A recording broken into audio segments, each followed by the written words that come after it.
liberty and justice for all. Thank you. Roll call? Committee Member Hester Williams. Committee Member McClinton Horner.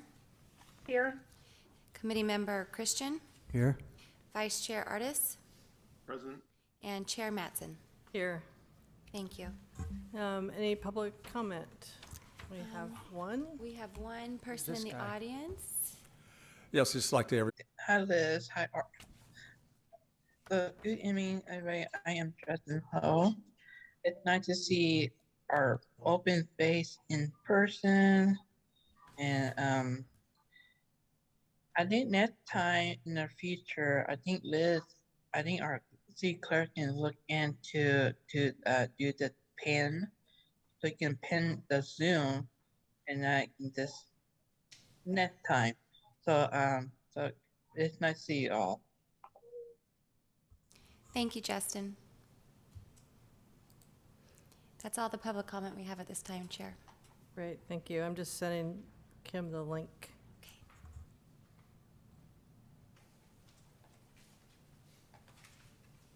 Okay. Any agenda changes? Tara, Scott, you good? Okay. Consent, approve the meeting minutes for October 5th special joint city council and open space advisory committee meeting. Are there any corrections? And I don't know if city council's already approved it. This is just an approval, right? Yeah, I mean. Sorry, Chair. Yeah, it's still, the Open Space Advisory Committee was a part of that joint meeting, so it would be appropriate for you all to approve the meeting minutes as well. I move we approve those minutes. I have actually a request before we approve the minutes, is I think that Teresa said my 4-page comment would get into the minutes, She did say that. You're exactly and right. it's not there. It's just the part I put in the comment block. I can adjust that. I wasn't aware. Okay, so can we Sure. approve it with that? So we have a motion to approve, and the amended motion is to add the, my comments. Yeah, I'll amend my motion to include those comments. Do we have a second from the Zoom? I'll second. Tara, a second. Do you need a roll call? Yes, please. Committee Member McClinton Horner.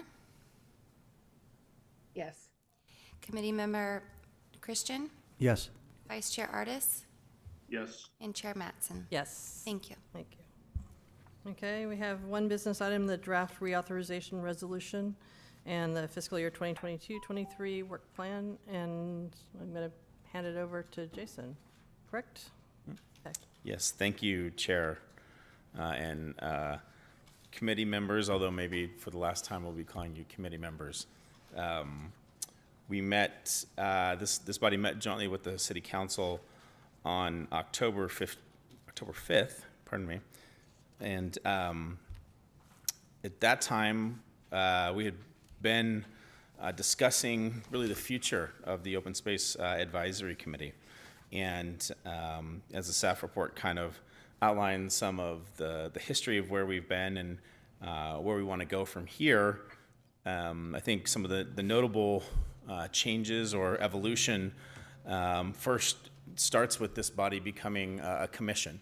And so kind of evolving from a committee into a commission, and also adding into or refining maybe what was previously thought of to be around bicycle advisory, and to really adding the issues around active transportation. And the reason we're kind of modifying that language is in the current terminology, as transportation planners, we use the term active transportation to really be all human-powered types of transportation, whether it be scooters, bicycles, walking.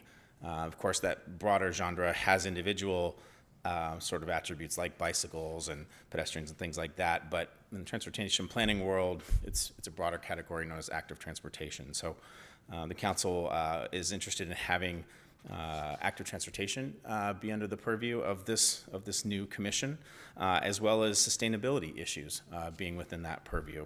And so as we start thinking about how this body would evolve, we start thinking first about a name, right, that really starts encompassing kind of those three areas of focus: open space, active transportation, and sustainability, and noting that it is a commission. And so in the staff report, we started throwing out some suggestions around name, although staff isn't married, and I don't think the council's any married to any particular name. We offer a suggestion. It's not that clever of a suggestion. It was just the acronyms of all the issues put together. So one of the things that want to come out of tonight is to be thinking about a name to be calling this new commission. The other aspect to this, and probably a little more substantive than just the name, is really looking at this reauthorization resolution. Back in May, there was work done initially on a reauthorization resolution. That work was shown in attachment 3 and has a number of red lines on it. Since the council meeting, myself and staff has taken a crack at creating, modifying that resolution and creating one that encompasses all of those additional purview, and really clarifying this body as it relates to those issues and its roles and responsibilities. So that shows up in attachment 5 and is, from staff's perspective, the starting place of what would be the next step in this process, which I'll touch on in a moment. In addition to the reauthorization resolution, which is meant to be an ongoing sort of document, it's meant to be for the future. This is what this body will be doing over time. It's meant to be a guidance from what the council wants from this body prospectively, for the next generation. The previous resolution was from 2005. So again, that kind of time frame we're talking about, roughly 2 decades or so is how long we would expect this reauthorization resolution to really be relevant. In addition to the reauthorization resolution, we'd be talking about a work plan, and those are more immediate. And so the idea around a work plan would be something that would be drafted up by this body, call it the April timeframe of a calendar year, brought to council. A joint meeting with council is envisioned where both bodies can be on the same page, and a review of that draft work plan could then be approved by the council going into the budget process and into the subsequent fiscal year. So the work plans themselves would be a reoccurring theme. For each fiscal year, there would be a particular work plan really to stake out the next 12 months as far as topics and things that would be worked on. In addition to those two... Kim's, I think, in the waiting room. Oh, great, wonderful. In addition to those two items, going back and looking at how the city memorializes and codifies its commissions, we note in the municipal code, both the Planning Commission and the Parks and Community Services Commission are actually part of the municipal code. And so not part of the package tonight, but to be on the mind, I guess, of everyone is that the first part of next year, we envision bringing an ordinance to the city council that would actually memorialize this body and whatever final name we end up coming up with it, memorializing that in the municipal code to stand alongside the Planning Commission and stand alongside the Parks and Community Services Commission in the municipal code. We don't need to wait on these other things for that to happen. It's okay if that trails a little bit, but just wanted to be kind of clear on some of those next steps. The hope is tonight that we can kind of finalize this reauthorization resolution and the work plan for the balance of fiscal year 22-23, which concludes the end of next June. And then at our December 2nd OSAC meeting, make any final edits or changes to that. That would be our next December 7th meeting. I apologize. At our December 7th OSAC meeting, we would make any kind of final changes or edits, and then on December 20th, both the reauthorization resolution and work plan would be brought to council for consideration. And like I mentioned, thereafter, we'd be talking about the ordinances for memorialization and whatnot. But the immediate kind of next steps would be to bring to council on December 20 the resolution, reauthorization resolution, and work plan.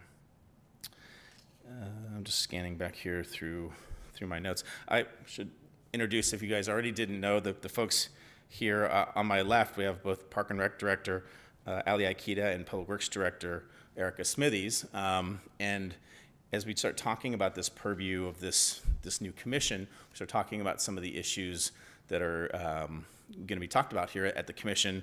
Wanted to bring kind of an example of some of the expertise that would be coming to this body and presenting information.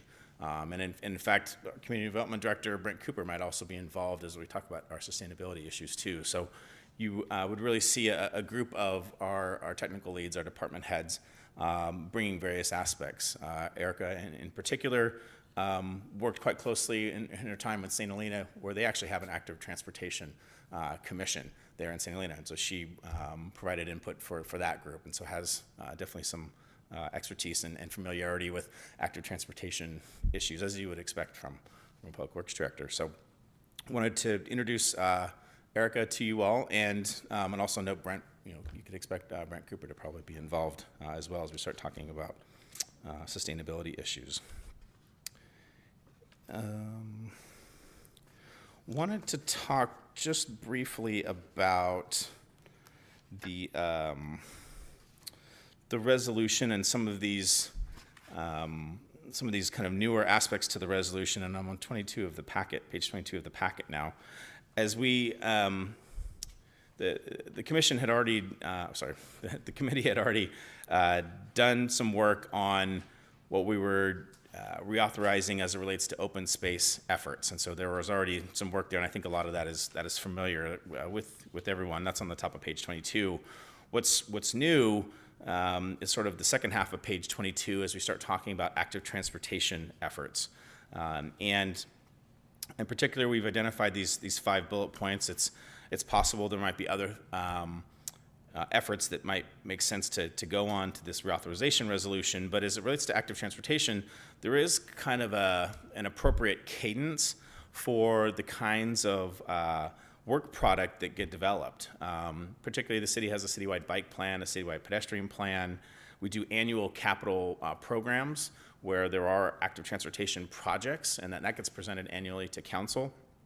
And then on a periodic basis, we have development standards, and that relates also to construction standards for active transportation projects. So having this body stand in the place of reviewing and making comment and providing input on some of these reoccurring plans and policy documents makes sense, and there's this kind of reoccurrence interval. Like I said, the capital improvement program is something that happens annually as part of the budget. The citywide bike plan and citywide pedestrian plan happen on a 5-year interval, not at the same time, separate 5-year intervals. And so you have this process where you update those plans over a period of time, and it makes sense that this body would review those efforts, provide comment on those documents before they get brought to the city council.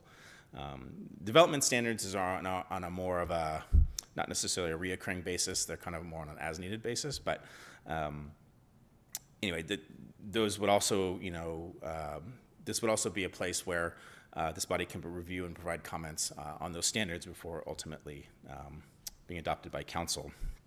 And lastly, we wanted to note about a specific effort around bicycle-friendly community designation, something that has been on the council's mind for a bit now. And this is more of not a reoccurring, this would be kind of a one-off effort, but we know it's on the council's radar, and pursuing what it would take to do a bicycle-friendly community designation, whether there's the ongoing efforts or whether there's just a one-time application and that sort of thing. And so that goes on here as kind of a natural place for for this body to support staff and to provide input on those applications and so forth. So anyway, wanted to kind of note that there. Eric, I don't know, did you are you able to talk a little bit more frequently about where we are in the cycle of those annual updates on those plans, or those 5-year updates? Definitely. Ooh, wow, is that too loud? The bicycle plan was County-wide bicycle plan was adopted in 2017 by the Napa Valley Transportation Authority, and then in 2019 the bicycle plan was completed. Because the county Napa Valley Transportation MVTA is updating, implementing a Vision Zero plan. If you haven't heard of that, it's similar to what the city just adopted earlier this year, which is a local roadway safety plan, but it's elevated to a Vision Zero plan countywide. And so every agency will now be allowed to apply for highway safety improvement grant funding the next cycle in probably 2024. they're going to embark on that this fall. They have already made their selection of peer and peers to do that effort, but that's going to take all of 2023. And then after 2023 adoption of the Vision Zero plan, they're going to roll in and probably do finally, to me, sorry, I came from another county over Sonoma that did a joint county bike and ped, not just separate. So I think they're going to talk about maybe doing them together instead of these staggered steps. They do go hand in hand. So that's where we are in that process. And So we're looking at 2024 for the onset of a potentially joint bicycle and ped. correct. Okay. Quick question, is the Vision Zero PED? Vision Zero is like Or, every mode of traffic. okay, Isn't that concept, the zero vision means zero fatalities? Correct. Quick reminder, I think we need to make sure we turn our microphones on because I know the folks in Zoom world will have a hard time hearing us. Yeah, I was just saying, my understanding is that zero vision means zero fatalities. That's the goal of the program. if we both have our mics on, is there feedback online, or is it okay? Nope. Okay, because we were bopping them off, on and off, though. Nope, you can leave them on. Just remember that they're on. Okay. Are you okay with us just jumping in and asking questions? Sure, yeah. So Tara, Scott, and Kim, I'm going to try really hard to watch for your hands, but if you're not being noticed, can you just jump in verbally? Sounds Thanks. good. Okay. Yeah, yes, certainly. If there are questions, we can certainly tackle them as they come up. So that was kind of the bundle of active transportation efforts that we had identified in this resolution.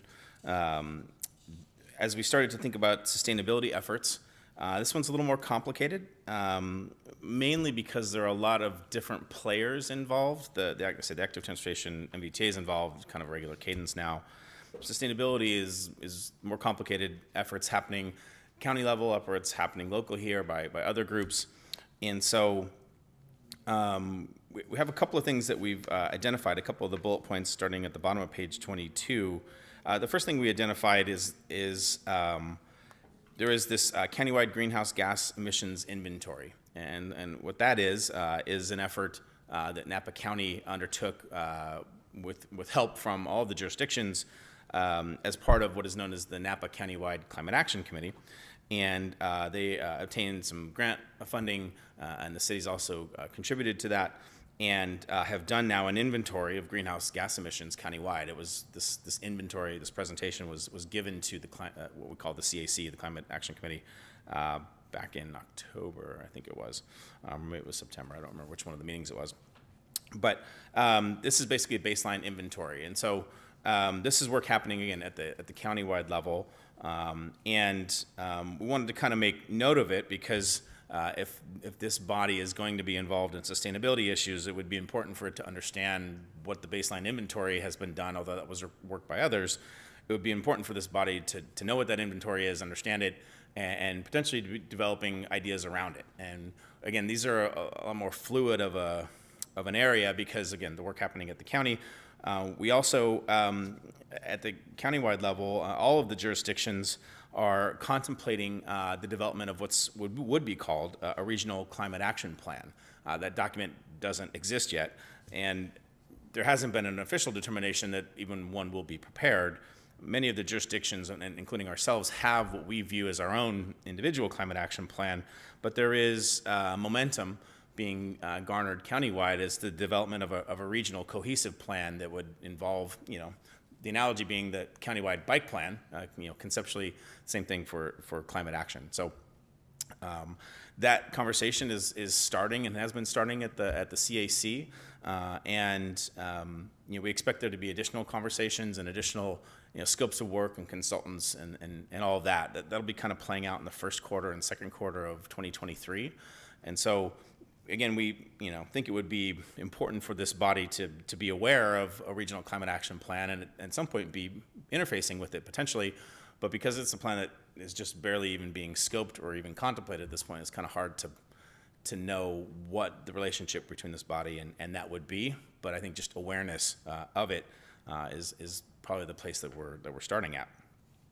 This last bullet point at the top of page 23 talks about the Climate Action Interim Plan for American Canyon. And this was a plan that was developed by a local ad hoc committee And it developed, some interim actions, some of them related to cities, some of them related to residents and businesses, and kind of a wide range of potential actions.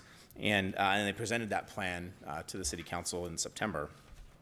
One of the feedbacks that the council gave to the group was really an interest in having this committee present their ideas and their plan to the American Canyon community more broadly, the residents and businesses here. And so it's my understanding that that's the focus of the group coming up in 2023, is to say, we've got these ideas, we now need to engage, we need to solicit other ideas and input feedback on a broader scale.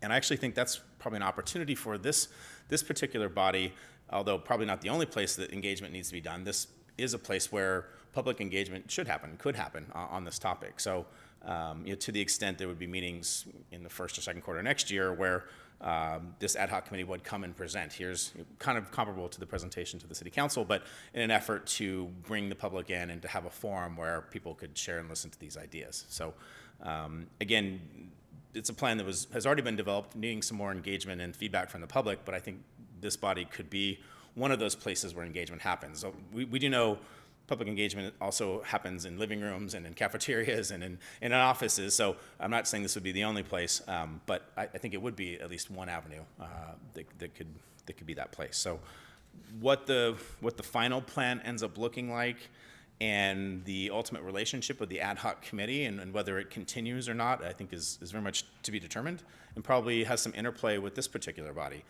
I'm not sure that it would make sense to have two bodies, with a similar purview going on. So you get some sense of, and maybe at some point there'll be kind of a handoff, right? If the ad hoc committee has a start and a stop and then they're done, then maybe this body would pick up that mantle. But I don't think we're there yet. I think the engagement with the public on the interim plan needs to happen. I think this body would be a good venue among others. So that is what is meant by the bullet points under the sustainability efforts. Let's see here. Going back to page 21, really kind of just refining and kind of clarifying a little bit of the history of the committee. And I realize at the top of page 21 there's a typo. It wouldn't be a committee anymore. It would be a commission. I saw that one. Thank you. I'll take that off my list of things to say. It would actually be a commission. Kind of Touch that stuff. Sometimes I do. it would be a commission, and so kind of recounting the history and really talking about again we coined this commission the OSATS, so it would be OSATS, and that was really just how the acronyms broke of Open Space, Active Transportation, and Sustainability.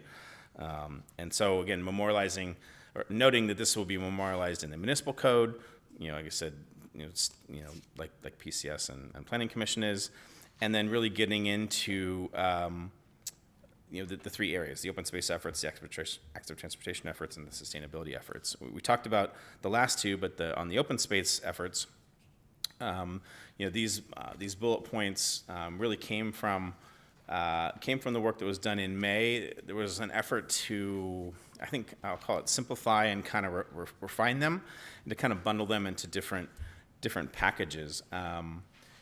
Really talking about restoration of the first bullet point, talking about restoration of the wetlands, updating of these various plans, developments of trails and public access, at locations such as Clark Ranch, Corporation Yard, Yeager Open Space, and other open spaces, different grants that have already been obtained and others, that might be obtained in the future, talking about policies and programs related to trail use and maintenance. And again, those would be, documents we'd bring back to this body and say, we're looking for this input. The council is going to be adopting something. We want to, really trying to create a feedback loop, I think would be a fair way of describing it.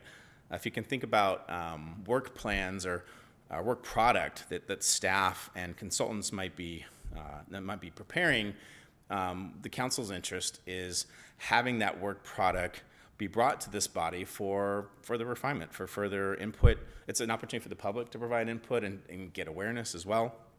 And then to take that, sort of that feedback and that information and make it a better document that then eventually goes to the council for approval.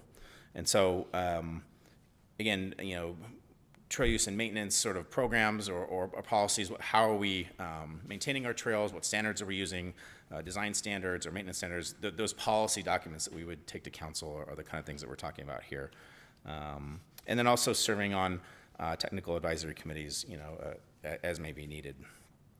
So really taking the work that we did in May and kind of refining those and sort of simplifying them, I guess would be another way of saying that. As we go on to page 23, this is a little bit more around the roles and responsibilities. And I think because there is, a shift really in how this committee kind of started and where it's now going as a commission, really kind of outlining some of the roles and responsibilities.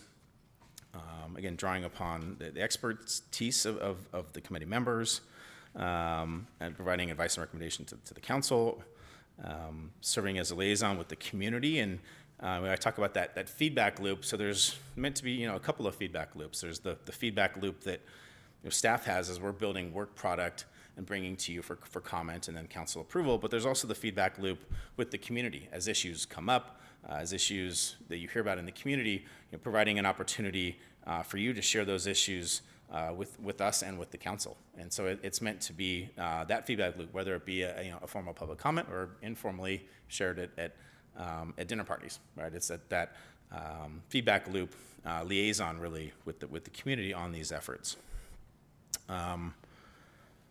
Again, really sort of clarifying that this body is kind of moving from a doing body. In the past, there was a lot of doing by committee members, individual work being done by committee members, physical work, design work, et cetera, and really moving into kind of a management role, right? Kind of a review and comment, kind of a not a hands-on role per se, but kind of that review and comment role. So kind of memorializing that shift.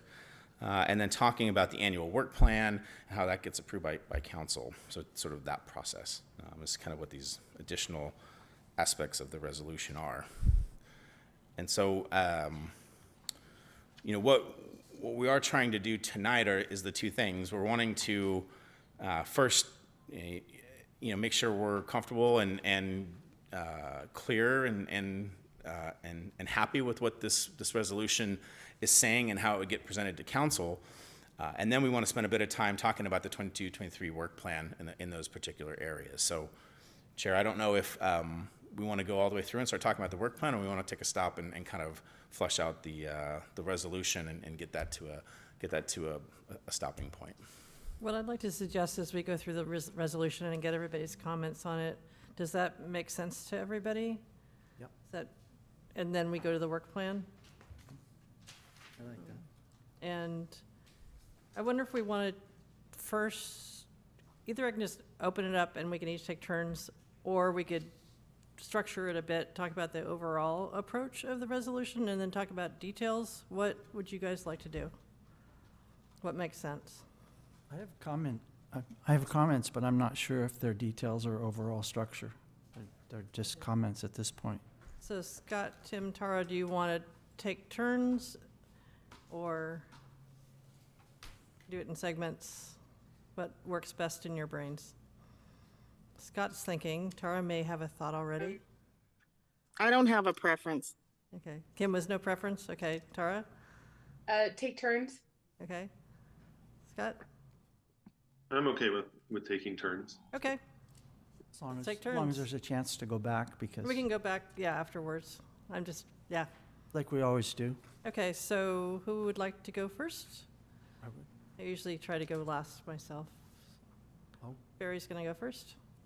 Okay, thanks. My first focus here is roles and responsibilities. And the city manager just explained it one way that I hadn't heard before, that there's a shift and that we're memorializing that process. In the introduction here to this item, background and analysis, roles and responsibilities, it says OSAC's role or I should say OSATs. I want to call it Otis. It's an elevator. OSAC's role is to review and provide input on Wait, various. Barry, can we say what page we're on? Oh, sure, sorry. This is the introduction, The staff report? the title draft. What do we call this? What page would it be on? So it's the first page of the staff report for item number 2. There doesn't seem to be a page number. The top of page 11. Top of page 11. Yeah, that, yeah, it's page 11. Okay, thanks. Are you there? Okay. Thank you. So it says OSAC's role is to review and provide input on various plans and policy documents prepared by staff and consultants. And it further says, the timing and schedule of items presented to OSAC is at staff's discretion. So I want to contrast that with what was in the original resolution back in 2005. So this is Resolution 2005-83, and at the bottom of the page, it says, the purpose of this committee is to oversee open space efforts in and around American Canyon and to periodically report back to City Council. And then be it further resolved that City Council endorses the following goals and projects, which are listed below. One was partner with Newell, with Lynch Canyon. One was negotiate with Fish and Wildlife. So endorses the following goals and projects, recognizing that there may be other goals and projects relating to open space, and that the committee should establish priority goals and projects, subject to council review and confirmation. And it doesn't say anything about staff in here. And what occurs to me is that when we first came and approached the city in 2005 asking for public access to the Newell Open Space Reserve, that was not a project of staff. It was the opposite. We had had the property for 5 years and nothing was done. There was no plan, there was no process, there was nothing. So we were pushing. We came in to push the city. We didn't come in to be team members and cheerleaders for staff. We came in because staff was not proposing this, and we wanted public access. And so what I'm concerned about, a lot of the great organizations and stuff that I've been able to be involved with in the Napa Valley, the Vine Trail, the Napa Open Space District, the tree planting project, Newell, other things like that, none of those were ever initiated or advocated or proposed by staff. Those are things that the citizens came in and said, hey, we want this. It wasn't on staff's radar. So for our new commission, if our role is restricted to review and provide input on various plans and policy documents prepared by staff, and that it's staff's discretion when or how that's presented to us, we're kind of at the mercy of staff on what we can do. And to me, that's, if I had been taking my lead from staff all that time, we wouldn't have pushed for open space, public access to Newell or the wetlands or those kind of things. So I think that that's one of the, well, yeah, we do review projects, and I think that's important. But the other part of this is that we're thinking outside the box. One of my perceptions of what our commission is here for is, number one, to gather information. We've had a lot of people say that our open space has a lot of expertise and all that. I don't feel like I have a lot of expertise, but what I feel is my advantage is I have the time and interest to gather information, to go around, talk to people, visit places, find out what are best practices, and then try to bring that back to the city and say, hey, they're doing this over here. It seems to be working. Can we do that here? And so report back and then make recommendations. So gather information, report on it, and make recommendations.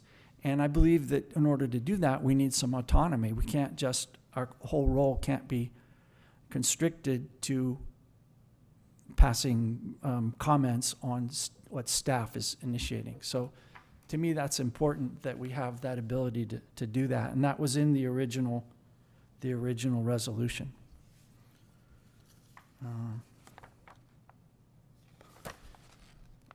think that's my main one regarding, regarding the resolution itself. Okay, thank you. Who'd like to go next?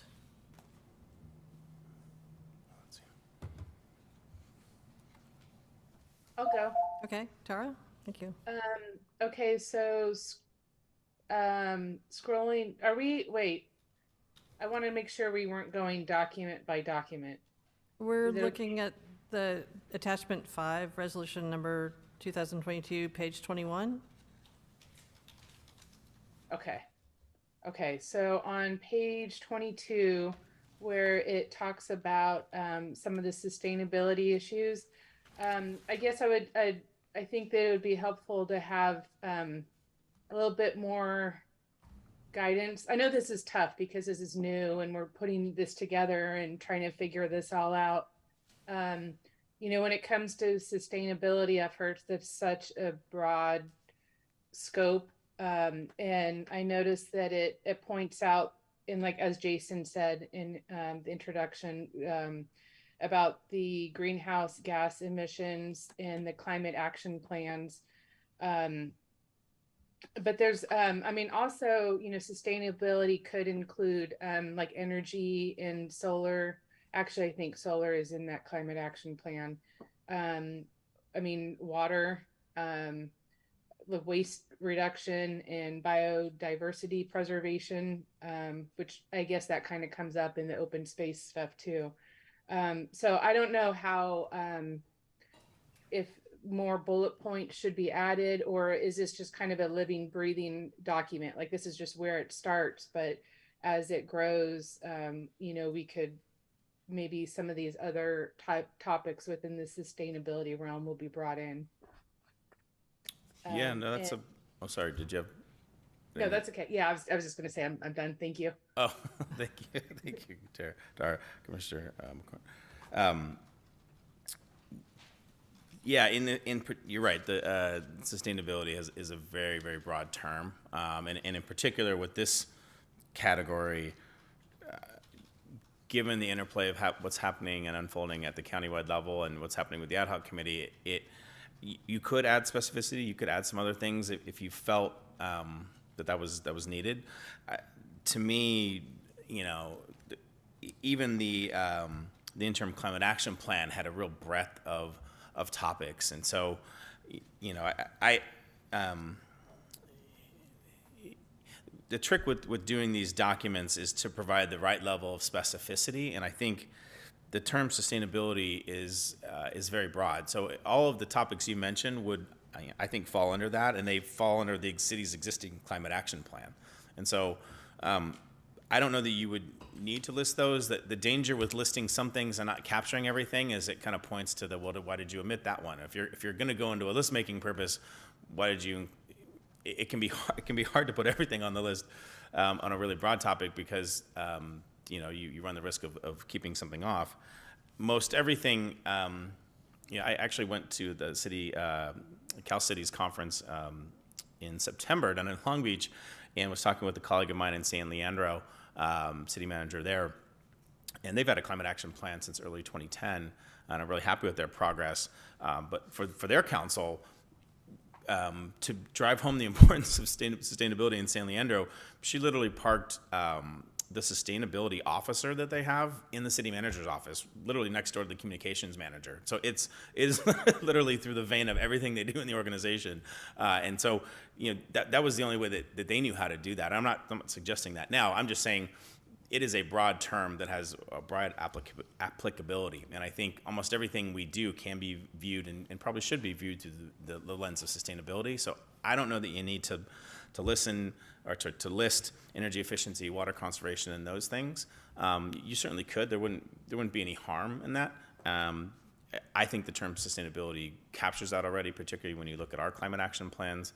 And I think it's a little bit different too, because if we didn't have a climate action plan and we had just woken up, you know, a couple of weeks ago and decided, gosh, sustainability is important now, we should think about it. You might go through that list making effort and you might go, okay, well, let's a to-do list for us. But we do so many sustainability efforts, and we're not even even reporting all of them. Like we have so many efforts that are underway now that are almost sudden second nature to us, and it's not a new issue. And so I don't know that we're not creating that idea here. We're really talking about what this body is, a place to review plans and to review documents before they go to council. So to me, adding the additional content would be somewhat redundant under the broad term of sustainability, but we certainly could. Like I said, we reported last night to the city council our water conservation.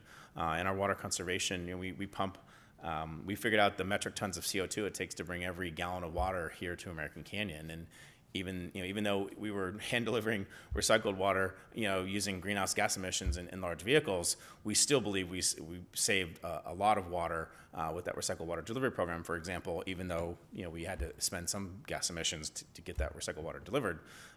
There was such a magnitude of what was saved, we think, because of that program that it was worth it. So we're doing things that I think are pretty cutting edge on sustainability. It's not a new idea for us. I think this is just sort of a place to review and comment before something goes to council.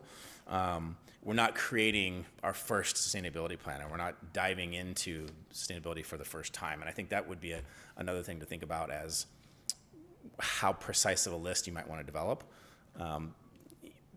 You run the risk again of not capturing everything. Yeah, that makes sense. I guess I just want to make sure that the sentence captures that it's not limited to these bullet points. I really don't think where it says and recognizes there may be future efforts needed. Maybe that captures that. Yeah, That wording's there in all three sections, that there may be future efforts needed, subject to council review and confirmation. So I think that handles that kind of scenario. And where this really comes up is it comes back to me, and it comes back to council evaluation of me. And as we're bringing things to council, and it may be an issue that's not refined, or maybe an issue that's controversial, or maybe an issue that needed some more thought or what have you, and the council will naturally say, well, did you bring it to XYZ body? Did you bring it to them first? Oh, geez, we forgot to take it to them. So the council looks at it and go, well, geez, Jason, you probably should have taken to that body to get a little more refinement if you weren't sure. So that's how it comes up in practice, right? So there's not necessarily a reason for me to not bring things forward to utilize the resource that this body can be. And I think there's the flexibility in the language anyway. So again, the council looks at this as a good feedback loop, and then they'll want me to have gone through that feedback loop. And so that's where I'm seeing it as. Okay. Yeah. And I think that this resolution looks great. I think this is a really great beginning. Thank you, Jason. I appreciate it. And I think Kim probably just pulled in the parking lot, and is she dropped off? Hopefully she was in there. So I think she's still here. Okay. Back over to panelist. Yeah, Kim's back. Okay. So Scott or Kim? I can go. Okay. So yeah, I really appreciate the staff putting this together, and I think maybe I somewhat differentiate from some of the role that Barry was talking about, but although I understand where he is coming from, having been at that founding level of OSAC and its role at the time. And I do see the role of the commission, maybe having changed a little bit, because I think any person in a community should be able to come forward and express needs, interest, and have that pushback. That's the duty of any resident, and it's not limited, nor should be, just to a commission. And I think that can happen at the individual, group, or nonprofit level as well. But it can very well happen at the commission level when identifying a need or feedback from the community itself. But I see the city should be responding to its citizens, which is then handed to the staff to implement, which then comes to the commission for oversight and review, which I think is captured in the resolution. And I also want to make sure that the resolution does not get too specific or overly complicated or overly wordsmithed, and otherwise, we end up in 5 years potentially exactly where we were over the last year, having questions about OSAC. Is it still needed based on the previous resolutions and the bullet points that were contained within that? And so that's the danger of going too specific and thinking that the resolution should be comprehensive when it can never be fully comprehensive, and it will change. And it just creates a box as opposed to allowing the commission to move forward as the city evolves its open spaces and all these other things that are now contained within it. And so I think that's where work plans are for. That's where this should be set up, the goals and the objectives for each year that can be defined. The resolution, I think, is the guiding document that establishes those topics that will be covered at kind of a 10,000 foot level. And that's, I think, a better movement forward, is to have that, because then it keeps things open and allows us to adjust and evolve with the times and not be contained by bullet points in a resolution that we have to revisit every so often, or questions come up if it's still valid. So I appreciate the staff putting this together. I think it reads well, and I think it captures a lot of the big points that I would look for and understand. And I think that it also has a lot of the work plan opportunities in here that can spin off of, because there's things from climate to open space, and then even the active transportation efforts that we could then talk about and probably learn more about for myself. Like, I'm not up to full speed on the active transportation efforts, but we could then pull stuff for the work plan out of these different, say, citywide bike plans, pedestrian plans, and being able to understand and then move forward with those each year. Great, thanks. Right. And no specific comments, right, on any wording? Kim? No. Thank you. I agree with everything that's been said. I don't have anything to add other than complimentary. Well, first of all, what committee member Artis said, I want to second that wholeheartedly, that it too much wordsmithing or specificity may get us back into the same situation in the future, where there's a question about is the committee relevant? Is the work of the committee relevant? Has the work of the committee already been completed? So if I had any suggestions, I was thinking about this, and I don't see that there's any language. I think maybe some language around the work plan, and just assuring that there is an expectation for a yearly work plan would probably mitigate that the issue of the relevance, or the relevancy, I should say, of the committee. Other than that, I agree with what has been said. I think the resolution, I also appreciate the work that the staff has put in to develop the resolution and the transition to the commission. I was very pleased to see the issues of sustainability added to the committee's response, or what will be the commission's responsibility.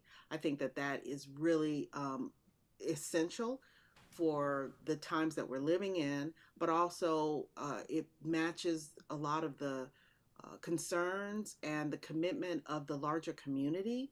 And I also want to compliment the things you said about the feedback loop to the city council, but also the feedback loop to the community at large, because having a relationship that is mutually beneficial, I think, is very important.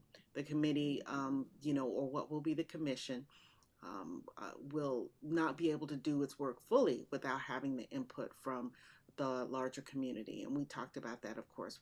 We've raised that many times. So I was very happy to hear about the functioning of the committee as a feedback loop. So those are the only comments that I have. Committee member Hester Sorry, Williams. my brain is really like grading paper brain right now. Well, I wanted not present in this. I can't. The transition between the picking up of the play and the essays, and the students are really stressed out right now. It's really hard to make a transition. We do have one as articulate as I can be. We do have one item in here on the middle of page 23 that talks about the commission developing an annual work plan for those open space, active transportation, and sustainability efforts for approval by the council. So we did put that sort of structure in there. I don't know if you were thinking we needed additional structure on that, or if that met your need, committee member Hester Williams. I guess I'm not really, again, I don't have any edits to the document Okay. as per se, but I'm hoping that the spirit of it. So I really am not talking about the letter of the Okay. document. I'm talking about the spirit and the understanding is that this is an ongoing committee and not as committee member Artis said, that there's not this notion that I'm just trying to, as a member, make sure that there's an understanding that this is something that the commission will be ongoing. The commission has a permanent, if you will, place in, the city governance. And it's not something that is a temporary, because there's so much discussion to my mind, confusion about whether or not this was a committee that had a very limited role and a specific function that had been met. So I'm hoping that, I guess the question is, do you mean by yearly work plan that this is an ongoing committee? Yeah, that is what is meant by the phrase, and I think you're referring to the confusion. When we began this process really in March and in April, we talked about going on this journey and going through the evaluation. There was evaluation discussion, and there wasn't certainty about how it was going to be, and we've now gotten that clarity from council, and we're here to develop and to bring this body to a commission that is an ongoing commission, and what is meant by that phrase is to have an annual work plan, but the reciprocal of that is that the council actually wants to have annual meetings. The council, and they've wanted this for a while, to be clear, the council wants to have an annual meeting with every one of its commissions. The council wants to be in that place where it says, what do you think you want to do this year? We agree, don't agree. Here's the resources to do it, lining it up with the budget cycle. What are you hearing? Here's our input, right? And so the council wants of me and has directed of me, bring these commissions back, bring these on an annual basis.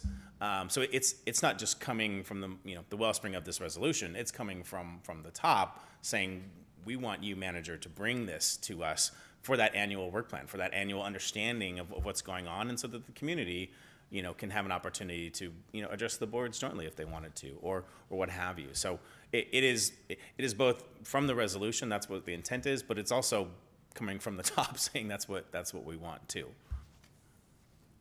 And I just might add, I mean, there is no limit to sustainability, and there is no limit to open space and the maintenance and preservation of open space.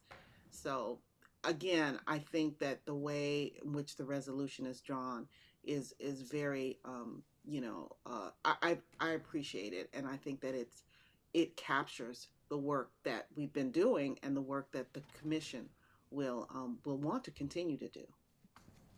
And the added work. There was a lot of added work there, but I won't make a comment about that. Great, thanks, Kim. Okay, you got your red pen out yet? It's blue. It's blue, okay. No, I want to talk first a global thing. And I actually, if somebody could stop me at 7:40, I'm going to try to limit myself. Okay. So when I was reading through this, yeah, put the timer on me. Yeah. The global issue of, in the beginning, we rolled up our sleeves. We're like, okay, we got to do this. We can do this. Okay, how do we want the trail to go? Et cetera, et cetera. I think there's probably some interest in that still, to some extent. And the question is, if we use the words provide review and input into plans or documents or whatever, do we get to still play in that sandbox, playbox, whatever it's called, playground? I think play in that sandbox maybe is the right phrase. I would say yes, Chair, because we're always looking for volunteers for all of this stuff. I mean, we're bringing back our volunteer program. Oh, no, not the volunteer program. I mean in terms of, as the city is developing, say, like the Yeager open space, for example, if that was a just empty palette, there was no idea of what to do with it, would this commission be involved in those early discussions or discussions of dreaming of what might happen there? Is there a way, and I have some wording possibly to propose, but I think where we got kind of stuck was, whose responsibility is it? And sometimes jumping in when it was staff's responsibility or it was our responsibility wasn't clear. So I'm wondering if there's a way to kind of have a way to participate. Yeah. You know, a way that makes sense versus a, wait, what are they doing now? Or, you know, what's this person doing now? Yeah, I think,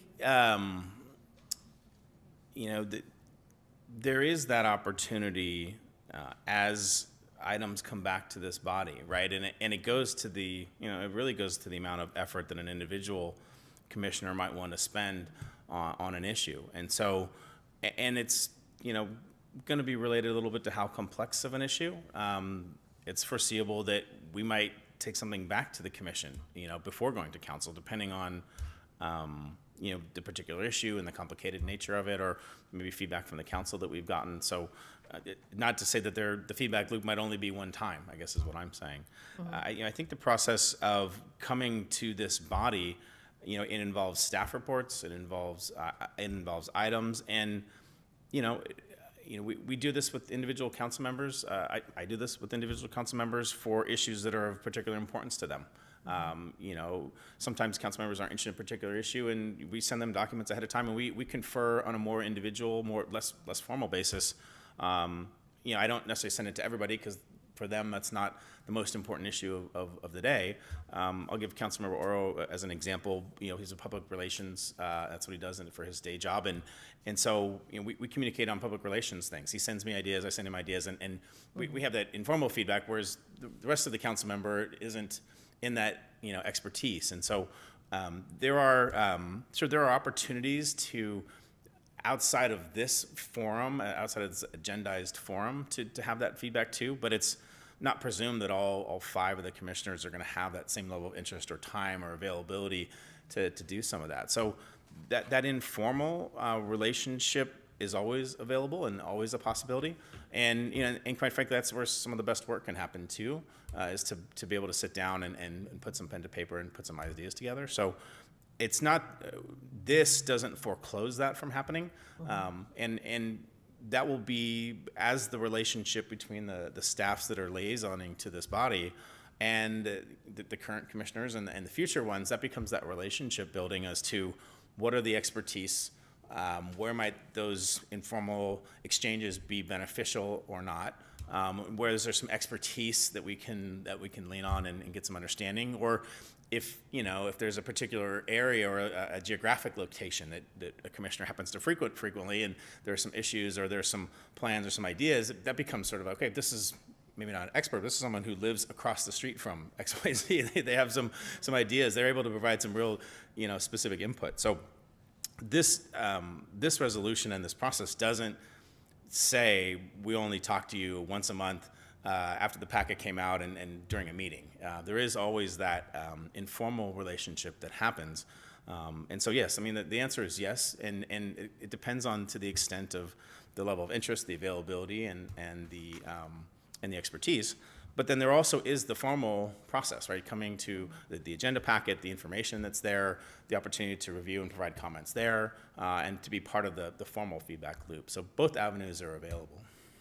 Okay, so you feel like there's enough room in the review and input statement that could allow some play, given, okay. We do that's this what I was regularly. concerned about. I'm thinking about commissioners on the Planning Commission, for example.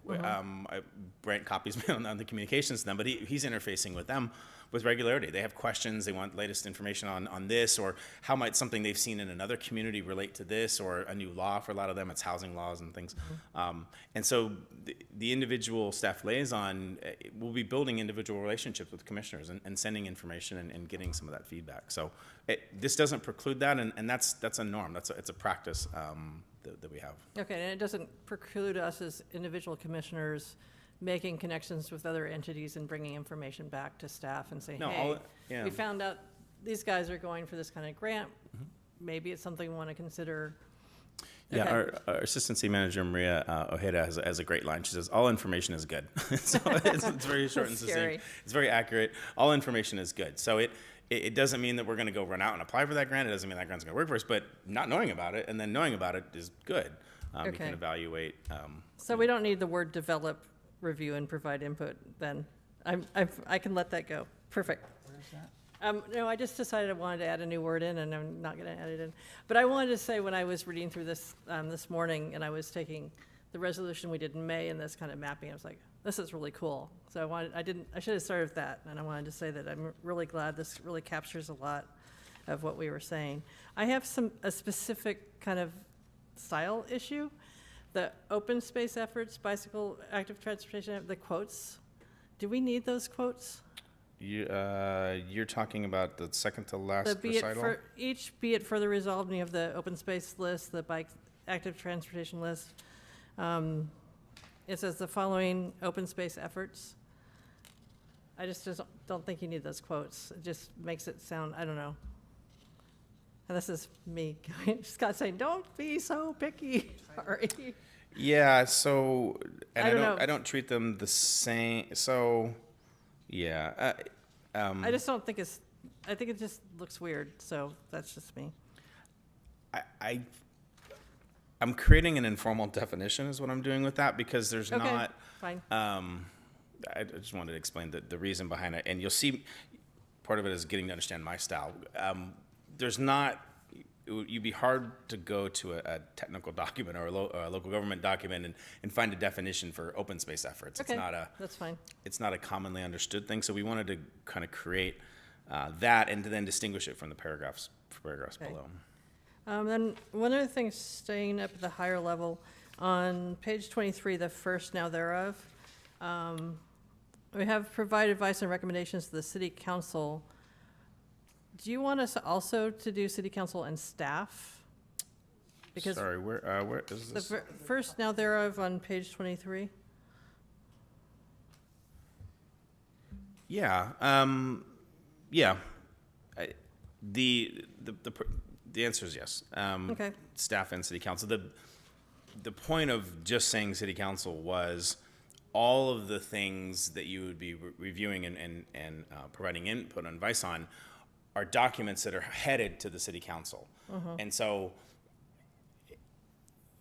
it wasn't us that we're collecting, we're bringing it to them, but when you're talking and you're providing that advice, it's not advice to us, it's advice to the council. We're the scribe. If we're reviewing a consultant's work and you're going to be working with the consultant, wouldn't that be going back to you to go to the consultant? Procedurally, yes. I meant ethereally. Okay. The it's audience of assumed. who you're talking to was to the council. We can put that in there because practically, yes, we're the ones taking the notes and we're the ones Yeah, making the okay. changes. I just wasn't sure if we got to talk to you anymore. No, definitely No. you do, and that's why I talked about That the was a informal joke. relationships too. We can put that language in there because I didn't mean to say you were only talking to the council. What I meant was these are documents going to the council, and Okay. your voice and and I'm trying to create that mindset a little bit that when you're deliberating, when you're looking at and you're wanting to provide that in recommendations, we're the scribe, but you're thinking about the council because the council's thinking about the community, right? So this isn't Barry's great idea or Nance's great idea. The council is thinking about what's the best for all of American Canyon and to kind of reinforce that as I'm thinking about what I want to advise, I want to advise the council of what I think for the community, not, Yeah. what I think to Jason or what have you. So that was the nuance there, but procedurally, staff is the one taking the notes, so it makes sense to put it in Okay. there. And can I have 3 more minutes? I just have specific questions on the bulletized list within the 3 Sure. sections. So starting with the open space one, we originally had maintain restoration. Do we need the word maintain there? Or is restoration assumed that you're constantly restoring? And Erica says constantly restoring, so I think we're fine with it the way it is, right? Yeah, it was, If that's the case. yeah, that's I don't, fine. you don't really maintain the wetlands. Restoration was the word, particularly, we're in a grant phase now and doing some work. The efforts, as we understood them, were really going to be focused on restoring areas that may not be wetlands, like some of the stuff out at the at the Courtyard Eco Center, like that sort of restoration. Once the wetlands have been restored, you really aren't getting there and doing much management. Like it's It's a global natural. restoration. Okay. Right. You added in this draft public water access before we had just public access. I think we don't need water access, even we know we're talking about the kayak launch specifically right now. Am I right? You want to be more global, or? And I don't have this level of deep questions on everything. I just want to warn you. No, it was a very good pickup, and that was a specific addition. So, this we don't have wetlands on the east side, right? So, like, the wetlands are on the west side, and again, this concept was around, and there's access already, right? There is already pedestrian and bicycle access. Okay. That's already there. What's not there is water access, and so this was what we were talking about. We want to restore some more wetlands on our western edge, improving the ecosystem, and we're wanting water access like that. Okay, That it was deliberate, and so that's why it's in there. fine. Okay, the third one, neighborhood and business integrated open space areas. Does that include like Watson Ranch and new development areas and new development projects? Is it just assume that? If so, I'm fine. I just wanted to ask. Yeah, it does. That sentence probably can be worded a little bit better, but I was bringing it forward, but yes, that's what. I just want to make sure that it assumes that. And I'm assuming we don't have River to Ridge in here because that's neighborhood and business integrated. Well, it's part of the citywide bike plan, and so I again really feeling like that was an active transportation effort, and really saying we got all kinds of trails, River to Ridge, like there are a bunch of trails. Some of them don't have fancy names, and really covered in the bike plan, and also covered in the annual capital program, right? So the first bullet point under active transportation is the planning process on that cadence on that cycle. The third bullet point is annually we're going to council with the capital projects, and here's the ones that are active transportation versions of those. So, and again, we would envision coming to this body and saying, here's what we're taking to council for a CIP. Here's the active transportation stuff. FYI, do you have thoughts? Are there questions, concerns? Here's what we're going to take to council as part of the budget process. You walked right into my next one. Can we add CIP related to open space into this bulletized list on open space? We have it under the active transportation. Yeah, that's a good point. It's a good point. It would happen at the same time. It's the same CIP, but yes. Right. Right. Yeah, So, okay. Open space CIP. I think we probably would have done that anyway, but I think it's a fair point. Okay, moving on to active transportation. I actually just had a question related to whether we wanted to add grants related to active transportation implementation.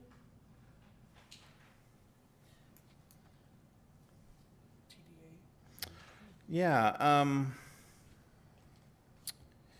that is not a bad idea because,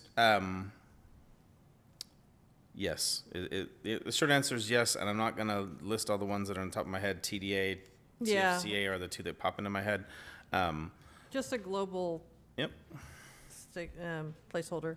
And I guess when we get to the work plan, or maybe later, there's complete streets, there's major T, there's, how these all relate, and whether reviewing active transportation at repaving and CIP projects, I don't know how that all works out. Is that something we need to put in here, or is just, that would be a more work plan thing? That's what's contemplated. So as we talk about bringing back, so the council adopts the CIP in June with the budget. What we're envisioning is coming to this body and saying, what we're planning for that next fiscal year is this CIP. Within that subset are projects that may be standalone active transportation projects, or maybe just your run-of-the-mill project that happens to have an active transportation element. And that the citywide paving project comes to my mind immediately. That's currently underway right now.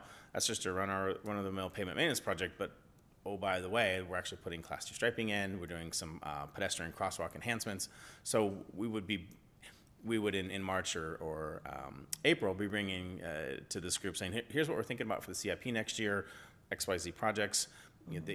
This one has this element, this one's and kind of highlighting the active transportation elements that are going to be in it. So that's what is meant by that. And would we be able to then, in the design stage of those projects, have some review? We will. The answer is yes. It's not going to be. We're going to be using this this body as a body to bring that expertise to us. So if we felt like we needed some input, like if we wanted to say, are we thinking class 1 or class 2 here? Are we thinking class 2 or Sharrows? We might use this body as we come to council with a construction award, right? Okay. And so if we've gotten to that point and we're still not happy with the design of the project, or the council says, I'm not sure I want to award a construction project because it's missing some elements, then we won't have done our job correctly, right? So if we feel like the scoping of what we're doing as the implementation of the bike plan or the PED plan, if we needed some of that refinement and some of that feedback loop, then we would. We're not going to want to scope a project, bid it, go to award, and have missed the mark with the council, right? So we would do that in the refinement process. If, and that's not necessarily at the same time when we're talking about the budget. That would be, as we're in design. Again, the annual payment project, for example, was pretty straightforward. It was new asphalt, and we put class 2 lanes in, and there wasn't a lot of uniqueness to it. So in that instance, we probably wouldn't have, because we know what a class 2 lane looks like. We know what the design standards are. It wasn't, there wouldn't have been a reason to do that. But, particularly, a complicated project like the eucalyptus sidewalk, for example, and that ended up just being a sidewalk, so Yeah. not a greatest example. But if the Ridge Trail, for example, as it comes on the other side of the eucalyptus sidewalk, there's one where you could say, you know what, we're thinking about some things here because we're trying to put a class 1 path here. It's up on a hillside. This is laying out kind of interesting. And that's an example. We may bring some iterations to you because, as we talk about bringing Vine Trail under Paoli Loop, for example, and there are there's a lot of ways that could go. And there's some design elements where we're going to want to have that feedback loop because there isn't an obvious design standard. I mean, we pull from our design standards and apply them. If those don't fit, and you got to start getting out the unique pen and you really start figuring out this is a unique situation, then yeah, we would come back to this body and go, you know what, we've got some unique situations here. What do you think? Because we're not sure. It doesn't apply to that real obvious standard. So that would be a part of this process. And that's built into the process, and it is also built into the fact that we're not trying to come to council with something that has an award that they think missed the mark, right? So we want to be able to say, we brought this unique project to the OSATs, and they looked at it and said, yeah, we think that element works. Can I jump in on that just because that's a comment I had? And that was unless we want to add also grants under sustainability. I think sustainability is so not defined right now in terms of what we're doing. I think what you have there is fine. Okay. But I don't know if you want to add grants there as well, just to complete the grant. Yeah, to me, it's so kind of nebulous as to what this area is really going to embark on. I see there's going to be some more refinement on this. Our grant's going to be involved probably, but what we're hearing, at the county level right now is you want to have a regional climate plan, and your opportunity for grants is better, and there may be an employee of the county that's partially paid for and focus on grants. So there's so much sort of movement there that I don't know that you need to add that piece. That's my engineer mind going. Sure. Sorry. I understand. Okay. I'd like to get some public comment too, if there's any. But does committee want to chime in with anything additional? Yeah, just on the subject you're just talking about. I talked to Kara Vernon today from Napa Bike, and Kara said she couldn't make the meeting and she wanted to make a comment. And the comment was that our Active Transportation Commission be invited to weigh in during the design period, not wait till after. And what you said was, if we think we need it, then we'll ask for it. But my question is, how would you know? How do you know what you might not know? The whole reason for having Napa Bike or us or anybody else to come in is to catch something that you may have missed. And you're saying that the end result is if city council says it's a good project, okay, then we don't want to present a bad project. But how would city council know? And so to me, if you've got a committee and we can draw on Napa Bike, and Kara seems to feel this is the way it works best, she works with other cities, she's Napa Bike, and that's her expertise.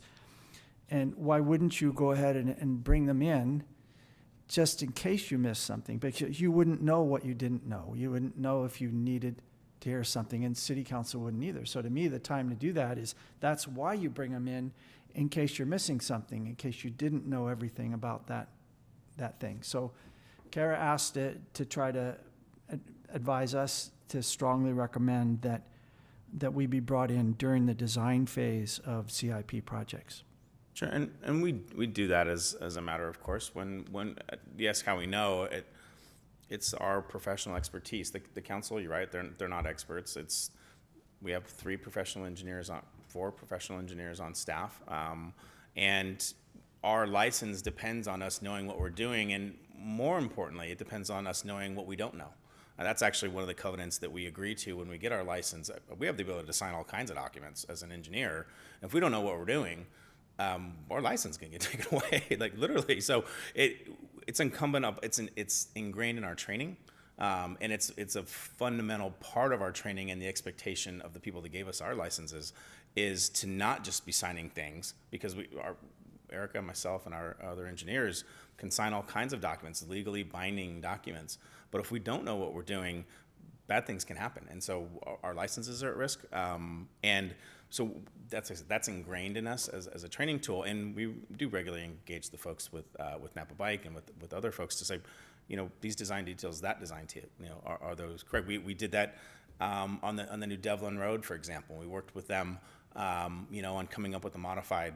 It was her predecessor, but we worked with them on some design details as related right to the edge, because we had a little bit of sloping and some things. So we very much do that, but that's again done on a formal kind of basis when as the professionals that we are want to get that detail right, want to have them. It doesn't quite fit what was on that the cut sheet, the standard detail. Well, I just think it's almost like you're saying engineers don't make mistakes, or Nope, they don't not miss saying anything, and that you'd lose your license. But the city also could suffer in that, because then they've got a bad project. And I remember Rich Ramirez at one time being very angry that when they built the Walmart, they left no entrance for pedestrians coming in there. They missed it. And you're probably familiar with that if you're coming up. You're on a bike and you're crossing at Rio Del Mar, and you want to get your bike up into the Walmart. There's no bike path there. It got missed, and those were city engineers that missed that. So, to me, if you City was not the engineer of record on that, so we're going to have to go ahead and correct that. The engineer of record was the developer. The city may have missed that in the review process, but the engineer of record was RBF Engineers. It was the engineers hired by the developer. that was for the whole Walmart thing, but the city reviewed it, right? Correct, but what I wanted to say is it was not city engineers who was the engineer of record. I'm not blaming you, but it was reviewed and it was missed, and that's just my point, that things get missed. So why not? What's the harm in having an extra set of eyes and ears on it? We actually, just to clarify that Jason may not know this, but we've been actually working with Diana Meehan, who is the active transportation lead for Napa Valley Transportation Authority. Napa Bike is one org, but we work with MBTA, we partner with them, they're partnering on Highway 29. So with Watson Ranch, Canyon Estates, even our new Class 2 bike lanes on Shenandoah, Donaldson Way East, and Silver Oak, we ran by Diana just to get her input on it and recommendations, because we're putting the new conflict green markings in on there. That's new for the city. So we want to make sure we're putting our best foot forward. We even had a transportation traffic engineer reviewing those plans to make sure we're implementing things correctly. You know, I'm a civil engineer on record. I can sign striping plans. So I want to make sure we're putting the best foot forward for our community. So I want you to know that because Watson Ranch is so big, we don't want to miss it. And we've been coordinating and partnering with the Vine Trail. I've met with Napa Bike about the Vine Trail on Watson Ranch as well. So That's a good point with Watson Ranch is, we don't have it in our bike plan right now, right? And so, or it's starting to evolve. But I get it. I mean, I'm a retired registered engineer, so I'm not willing to sign anything I can't, stand behind 100%. Luckily, I didn't ever have to sign anything. Well, I wasn't a design engineer, so, researchers, Well, my other comment is that, my concern was that we can only review what staff is presenting to us, and you didn't comment on that, but I think you're okay with that. You don't feel like there's any need to change that. No. And Yeah. so my question, there's also this isn't in the the resolution, but it says the OSAC also does not provide direction to staff. So if our committee said, we want to look at this, and staff said, no, we're not interested, that's the end of it. It doesn't go anywhere, even though our charter is to advise city council. So what's our procedure at that point? We just shut up and go home, be team players? Do we go to city council and say, hey, we think this is important, we have a disagreement with staff on this? What's the process? Yeah, I'll provide a little more clarity around that word, and I'm trying to figure out. Oh, that was actually in the staff report. It's not in the resolution. So what was meant by that in the staff report, and I'm actually going to find it so I quote it correctly. Yeah, and that's why I put it in quotes. One of my tendencies. I was like, also does not provide direction to staff. What was meant by that was a very specific use of the word direction. So, and again, taking the kind of the local government direction, kind of taking the human resources definition of that. So, what is meant by that, and that's the second part of that sentence as well, evaluate staff's performance. So, I provide direction to staff, and staff provides direction to subordinate staff. Performance evaluations are conducted. Employees' employment with the city is conditioned upon their successful performance evaluation. And so this is meant to be the very, very human resources definition of direction. So nothing that the OSAC might be providing as far as review and feedback to staff is going to end up in a performance evaluation or end up in a disciplinary action or termination of an employee or the city manager for that example, because that's not the direction, right? That you don't have the authority to provide that kind of direction. Right.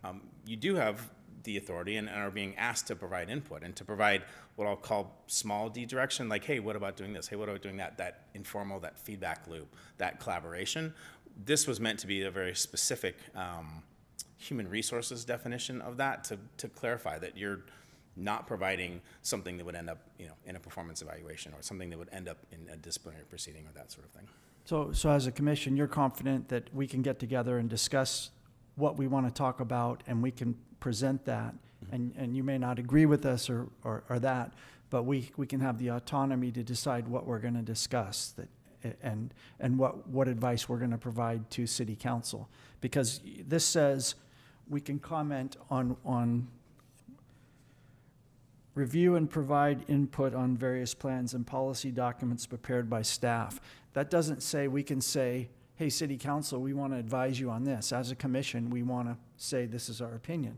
It only says what's prepared by staff and that staff has discretion on what's presented to us. So we have to wait for staff to present that to us, and only what they present to us. I think you're going to have to give me an example of what you're talking about, because I'm a little confused. So Barry, we come up with an annual work plan. Which is... We have commissioner comments, and that's often where we might bring up, something that's come up that we wonder if we want to evaluate. I went back and looked at the PCS, that 2000, I don't know, the staff report talking about, there was the municipal code, and then there was a staff report that talked about basically conduct type stuff, and it talked about if something came up during the year that wasn't in the work plan, the commission could decide to push it forward to council and say, hey, can we put this aside till next year and work on this instead? Is that what you're thinking?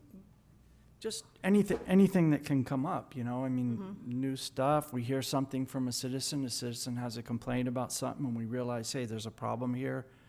Well, it sounds like we still have that path. And well, that's what as long as we have the path. Park relocation on the PCS work plan? I don't think it was, right? It was. It was, okay. It was the very first thing on the work plan that's now done. I was going to say, I don't think it was on their work plan, but they did it, yeah. We added it almost in parallel. I mean, I guess an example would be the Million Trees Napa initiative. If we heard from RCD about their initiative and we thought it was a good idea and we wanted to bring it to the open space, one member wanted to bring it, we wanted to talk about it. But what's a good idea? If there was a grand opportunity or something?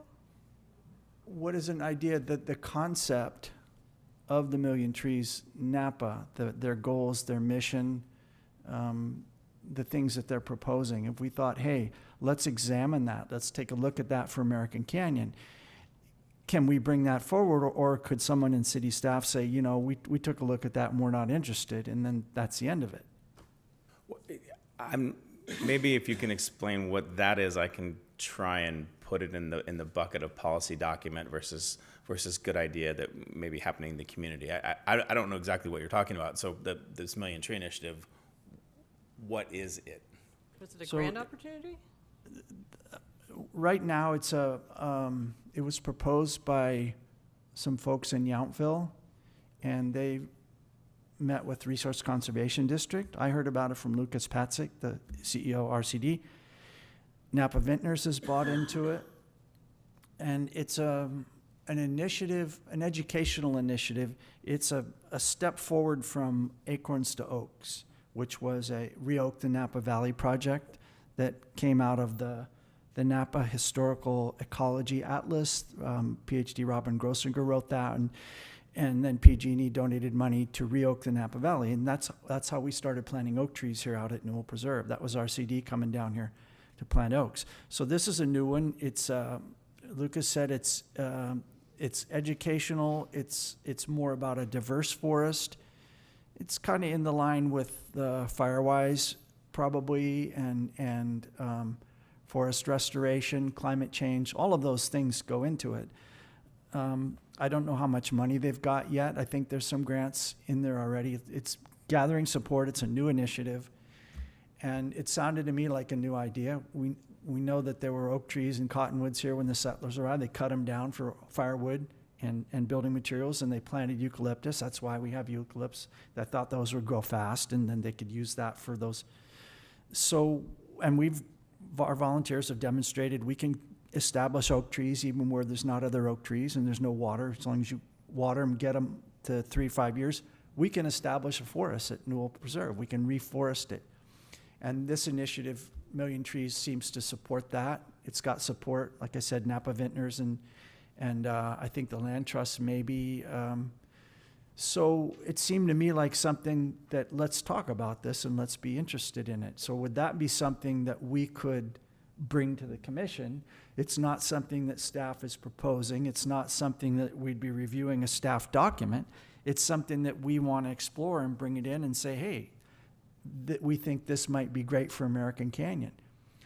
But it's not, it wouldn't be providing input on various policies. And so I want to know that we can do that we can say, hey, let's discuss this. Let's forward this on to city council because we think this would be a good idea. Like we thought that public access to Newell open space would be a good idea, something like that.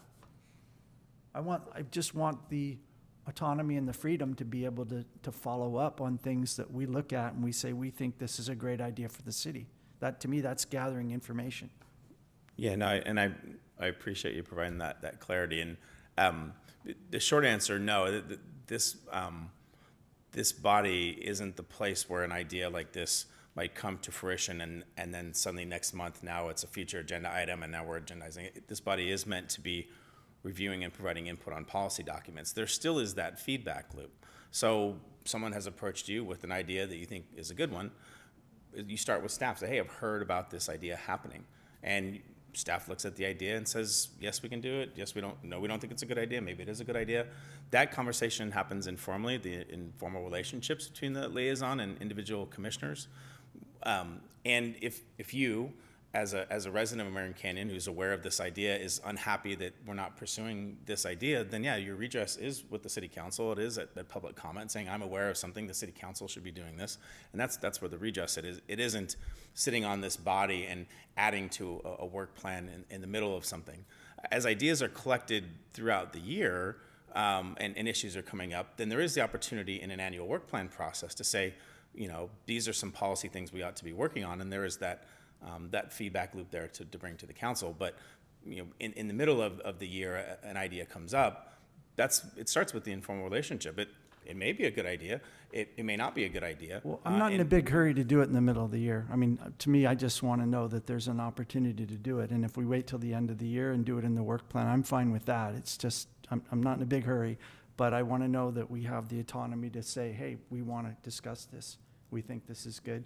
And if the committee agrees and they all as a committee say, Yeah. then we want to be able to make sure that that gets to city council. That it Yeah, doesn't that is just get really one of the, squashed. that is, and that is why the annual work plan process exists. It exists from the ground up, and then is brought to the council as a package of ideas with the attendant resources that we needed to do that.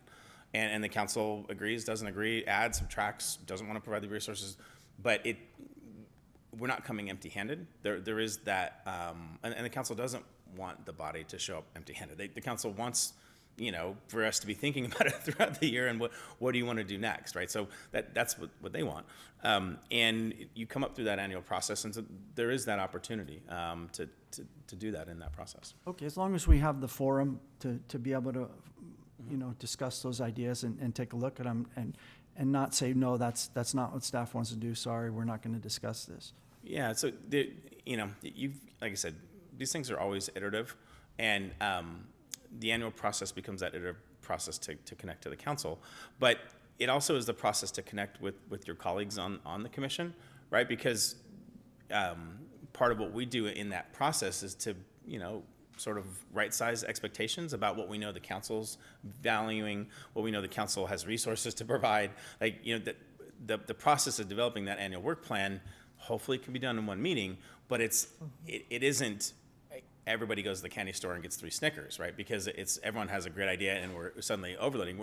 Part of our role is to provide that sort of backdrop as to where the council wants to be. So it is an iterative process. Okay. And I think Thank we you can- for the clarification. Yeah, and I think we can use the combination of commissioner comments and what we used to call the parking lot, but I think it got renamed the campground a few years ago, of ideas that we might want to put forward, and we're just going to put them over here for right now. We have all 3 other members with their hands up, and I think it's Kim first, and then Tara and Scott, and then I'd like to ask for a public comment. So Kim, you've got the floor. Thank you. Thank you. I just wanted to clarify because in this paragraph, it does seem to be somewhat limiting unless I'm not understanding it correctly. And that is, or perhaps I should just ask a clarifying question. And that is, are we allowed as commission members, would we be allowed to bring agenda items? Is there a mechanism for us to bring agenda items that are outside of the work plan? I'm just trying to understand what we're discussing right now, because it does seem like the language and the response, it seems to indicate that that's not exactly the process. And I know we've always had, the flexibility to bring items, to have items agendized. So is that no longer the case in this reorganization? Yeah, the plan or the process is to really circle around that annual work plan. So there is always that opportunity to think about future agenda items and to think about it in the context of how we put this packages as the next annual work plan, and then bring that to council. We can't operate where individual ideas come up as a feature item, presuming council is going to say that's a great idea. Presuming council wants to provide resources for that, but they want staff time to be doing that. That's the conversation that has to have with the council. And so that feedback loop, that opportunity happens through the annual work plan process. So, the idea of the campground, for example, it will be incumbent on us to kind of remember the things that came up in the year and to start be thinking about next year's work plan and go, okay, these are the things that are on the work plan for this year. As we go for the next work plan, those are the things we might put on the next year's work plan. So it's probably not with the kind of immediacy that maybe you're either remembering or even maybe expecting, meaning I found out about a good idea, I want it on next month's agenda. That's not the process. The process is, here's this group of ideas, we want to package them up going through the lens of expectation as we bring something to the council, and then bring them something the council likes through that next plan on the annual basis. So the answer is yes, but probably not in the same way maybe that you're thinking or used to. So the timeline would be annually. Annually updating to the council, and annually, annually updating to the council, and annually refining that plan, bringing that item back to them. Yes. But if staff or council and commission think there's an item that needs to move forward to the current year's work plan, we could have that discussion, right? I mean, I'm not saying we're going to do that on a bi-monthly basis, but it would be a might pretty be rare exigent kind of circumstance. It's it's difficult for me to think of something that would have come up in the middle of the year that would require us to abandon and or immediately add something to a work plan. And something that exigent is going to involve a council conversation regardless, because it means something has happened, right? If we suddenly have a major fire in the new open space and it's destroyed and we need to go up there and do some erosion control, that's probably a conversation we're having with the council, and there may need to be something that this body is reviewing as far as something that's happened up there, and we're doing it. So that's the kind of thing I'm thinking about. But in a well-planned process, we're not talking about things with exigent kind of circumstances, right? So if suddenly a major project were to happen that came out of nowhere, and it was important to have this body take a look at, I'm thinking about Measure J, for example, and if annexation happens and suddenly there's a development application and maybe that wasn't on the radar before, maybe this body wants to take a look at some of the open space pieces there, that might be something, okay, that kind of came out of nowhere. But again, that LAFCO planning process, that's years in the making. I would be surprised if we were surprised that was coming. We'll be able to forecast into work around. So is it possible there's some kind of accident circumstance that happens? Sure, but the thing that would trigger something being immediately added or next month added to work plan is probably going to involve the city council already, because something has happened that was unexpected, and they're going to be involved one way or another. So just let me follow up. And so I think I'm understanding you now, Manager Holly, a little bit better. And correct me if I'm mistaken, there is this difference that we're discussing right now is the difference between a committee and a commission. So in the commissions that exist currently operate in this way? They do. The Parks Commission is going through the same evolution in conduct, even though they already were a commission. They're going through that same evolution, but the short answer is yes. The Planning Commission is a little bit different. They're always this way, in the sense that they're only ever reviewing work product of staff and consultants. They're not ever doing their own thing. They're not ever proposing their own agenda items. And the only example I can think of an exigent kind of circumstance actually occurred related to gas stations. So they were going through their process, implementing and approving projects, reviewing them, and then they got concerned because they had heard from the council concerns about auto-oriented uses and had on the books 4 or 5 gas stations in the planning queue. And they got concerned, and they actually raised their hand, and they said, you know what, we probably ought to have a conversation with the city council. We had a joint session with the council, and that led to, ultimately became the gas station moratorium. So that was the kind of accident circumstance where they had approved one, and they were kind of looking at the pipeline going, these are going to come for our approval, and we don't have time to sit and wait for a regular update with the council. We're concerned we're going to be asked to approve the 5th, 6th, 7th, and 8th gas station in the next couple of months. So that felt a little bit like an accident circumstance given the development activity. So that ended up with the joint meeting, and that process unfolded that way. So the short answer is yes, Committee Member Hester Williams. They are orienting themselves that way, and the Planning Commission really has always kind of operated that way. Thank you. Thanks. Tara? So I hope I'm not being too repetitive, but my question is around the same lines as Kim's and Barry. And thank you for this conversation and providing this clarity, because this is definitely a big change for us. I was thinking of an example that we had in the past that might maybe, like, I would like to know if it was something that would change the work plan. Rosie's Culvert, as Barry named it, where the dog drowned in the culvert out at the wetlands.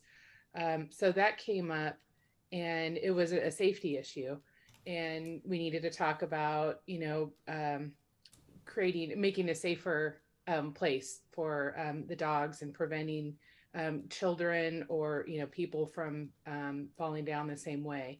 So it came up on our on our radar, and it was in our next few meetings after that. So is that something that would become an agenda item, or it could, or is that something that we would be providing public comment or staff comment at a council meeting instead? Yeah, so that's actually something, I'll say it this way. Safety issues, something like that is a safety issue, isn't something I would bring to this body ordinarily to begin with. Being alerted, having someone come in under public comment, explain the kind of issue, we wouldn't wait for this committee to review a design or whatever. Part of my responsibility is to do my best to ensure we have safe facilities and to eliminate dangers. And so we went and implemented the fencing that's out there today to get rid of that, the hazard, at least to the animals. So I don't think we brought the fencing plan, and I wouldn't plan on, for example, bringing a fencing plan or what have you. That's the sort of thing we would go and do that.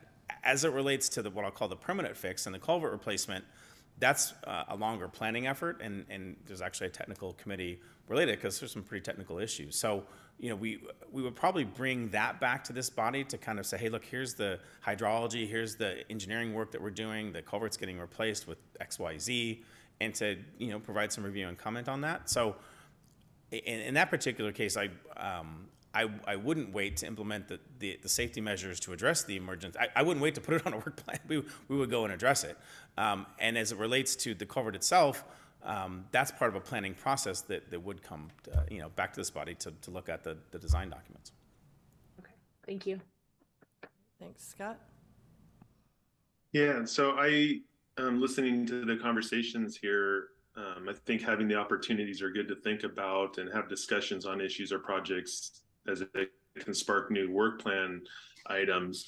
But I come from maybe what I'm hearing is maybe a different or a little bit differently from others, because what I worry about is that if we want too much review responsibilities or to freely add work plan objectives at any point on all the potential projects contained in the expanded areas that not only include open space, but now sustainability and active transportation, we run the risk of creating a time burden on commissioners or a subset of commissioners, and it results in the commission actually serving in a volunteer staff member role. And so I think that's something that we have to be super mindful of, is that not everybody is in the same place or has the same amount of time to be able to review too many projects. And so being selective and being mindful of that will, I think, create a situation where we can go further and faster, as opposed to taking on too much that is just not physically possible for some commissioners or is defined in the role. Yeah, that makes sense. Thank you. Good comment. Can I see if there's any public comment at this time?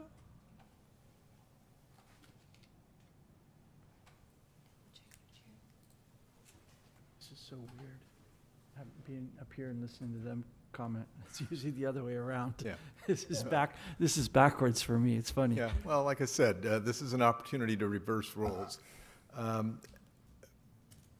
As a person, it seems to me that it's the roles and the relationship is really what's the question here.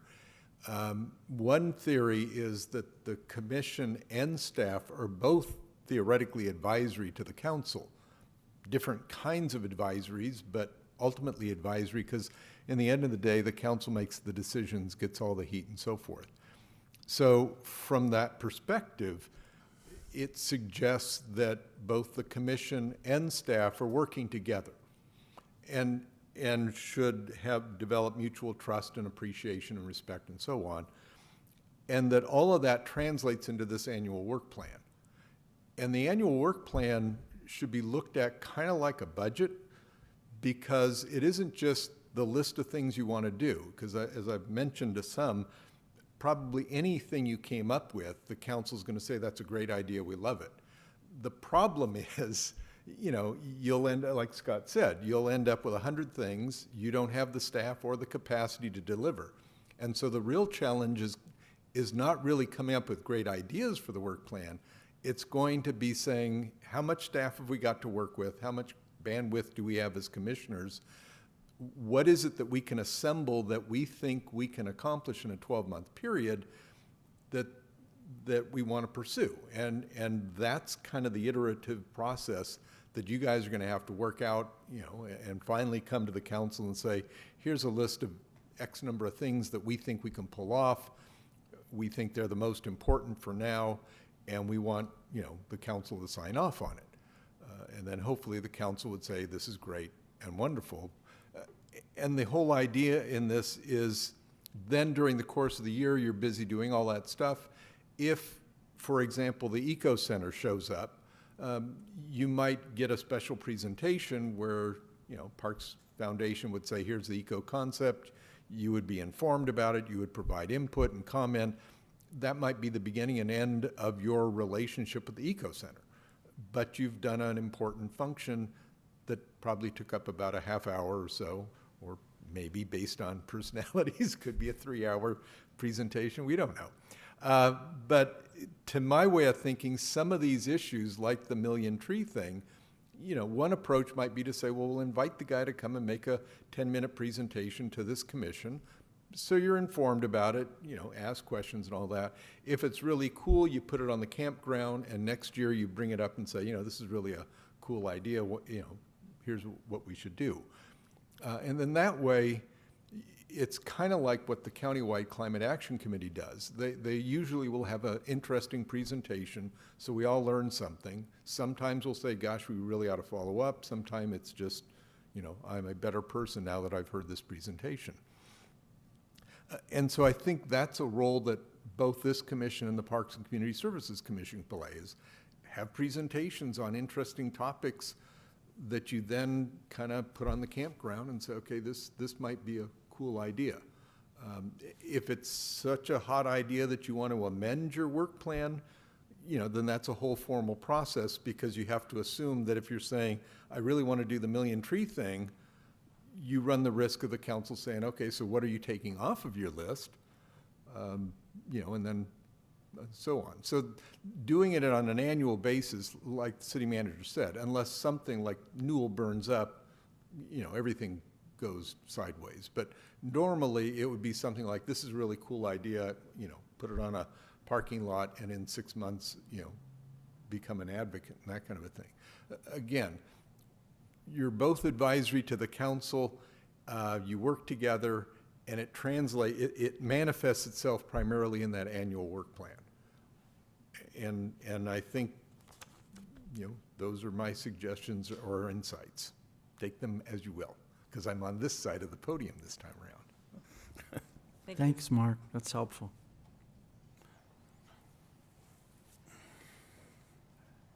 Well, I appreciate the discussion and the input. Relating to my professional world, where it was much the same way. You come up with a work plan for it. It's resources and priorities, often. I remember some of the education programs I was working through had a set of priorities with it. There's staff dedicated to it. There's money spent on that. And then an emergency comes up. Okay, everything's on hold now. We're going to go to something because it's a higher priority. We have to solve this issue with, which is going to take resources away from where I am to get it resolved over someplace else. So I kind of listening to the conversation, I'm hearing it much in the same context. You know, I'm more, frankly, it'd be very interesting to see what your work plan will evolve it to, because it's going to involve time and staff resources to be able to move forward on it. And I got in a situation where I was pretty unhappy with the decisions were made in my area, but then I could look forward and say, okay, yeah, this is a much higher priority for a much larger part of the organization that I'm working in. So I have to put this on hold. So I have to learn how to backpedal from this one for a while, make sure it's all intact, the information I need. There's outside resources as well. Going to have to postpone some things here because we just have this emergency we have to deal with, or urgent matter, put it that way. So the work plan, yes, it's the tool that guides our work every day, whether it was here with the city or in corporate world. And things evolve over time. Certainly I was able to implement some pretty creative things along my line with what I was doing. But I also recognize I'm part of a large organization that's Sacramento defines our work. In the middle of it, I just saw a thing on the Loma Prieta earthquake. I'm at Napa State doing my middle management job and get a call. We're going to have an assembly of all the program managers, myself being one. Okay, we're going to have to send staff to Watsonville, to San Francisco, to all these areas that are damaged. We need a doctor, a nurse, and a social worker. 1, 2, 3, you're that group. 1, 2, 3, you're that group. We ended up in San Francisco. The other group ended up in Watsonville. And that's how everything got reprioritized, allocated based on the priority. So it's a good process to go through this, though. And I really appreciate the effort made. Thank you. Great, thank you. Thanks, Leon. I've got Tara's hand up. Oh, do we have other public comment? Let me double check. Okay, great. Sorry. Karen Fritz. Is there anyone in the Zoom audience that would like to make a public comment? Please raise your hand. No, Chair, doesn't appear to be. Okay, then we've got Tara and then Kim. Thank you, fellow community members, Mr. Garcia and Joseph. That hearing their comments made me start thinking that when we put together our work plan, I would think that the city or staff is also adding some items like that are already ongoing, projects that are already currently happening, maybe for example, like the bike trails in Watson Ranch or something like that. So does that sound right that we're both adding these together, and then as a commission we're kind of figuring out the priority of those items? Yeah, I think staff's all nodding. Yeah, nodding, I think generally nodding my head and was actually going to the draft work plan here. Do we want to finish off the resolution, then move to the work plan? Yeah, that's a fair idea. I would just say the short answer is yes. Tara, we are fomenting our own ideas, and won't come empty-handed either. And we also come with our own understanding of the balance that the council will be expecting and the realisticness, of what the council is wanting. They're not wanting an unrealisticness plan. They're not wanting something that, saying you're going to do 100 things looks good, right? Because you're going to get a bunch of things done. But if you don't get any of them done, then nobody looks good. So they're not wanting something to just look good. They're wanting to be able to have progress and to have results. Thank you. Thanks, Kim. Thank you, Chair Mattson. I just wanted to say that in listening to this conversation, well, first I have a question and then I'll make a comment. The question is, would the commission be moving to meetings every other month? I heard the term bi-monthly used, or I'm not sure if I heard that correctly. At the moment, we're contemplating 10 meetings for 2023. Part of what this body would do in December would be to set your calendar for the upcoming year. So we're contemplating. We usually cancel things in January and July, just like we do with the city council. So we're contemplating 10. But the more important point, I think, is the progression of the work product and the items to bring for review is competing with a bunch of priorities and a bunch of responsibilities that the council has asked for. So it's possible that there may not be business for this body in a particular month, and we'll know that ahead of time and would cancel it. But if we can play things right, picking up on the notion of presentations, which is an important part of this too, we can probably structure things so you may have a lighter versus a heavier agenda, and so a presentation on information or learning aspects or different programs can always be part of that. But at the moment, staff isn't proposing to go to a bi-monthly basis. I think we're going to see what 10 meetings in 23 looks like, and to get that sort of cadence. Again, if we're not in a place where we have something to bring to you, or there's not a need to conduct that business, then yeah, we have the ability to cancel it. And the work plan would be something that's developed for the 2023. Well, what we're going to talk Fiscal about year. here in a moment is for the balance of fiscal 22-23, running through the end of June. As we get into the March-April timeframe, May timeframe, we're going to be the exact, whether it's April or May, where we start talking about the next fiscal year to start on July 1. So, you can envision there's probably always going to be a need for a meeting in the April and May timeframes, because that's the real cycle for the annual work plan. So, that's how that would play out. Thank you. And my comment is just to say, and I think I've expressed this before, and other committee members have expressed it, but I just want to be very clear and reiterate that I really appreciate I want to both acknowledge and appreciate the commitment of the staff to this committee, and the time commitment, and that this, to me, and to my mind, what's being described here, I think will not only be efficient, but will definitely address the issue of, the resources that are available. We all understand that there are limited resources, and that, we don't want to have a committee where we're, expanding work when there's no room to expand the work. And that is, as committee member Artist said, it's not just an issue for the staff, it's also an issue for committee members as well. There's a limited bandwidth that people have for the work that can be done. So I feel like this reorganization, I'm going to call it that. The university's using that word now, and it's really scary. It's scary when they use the word.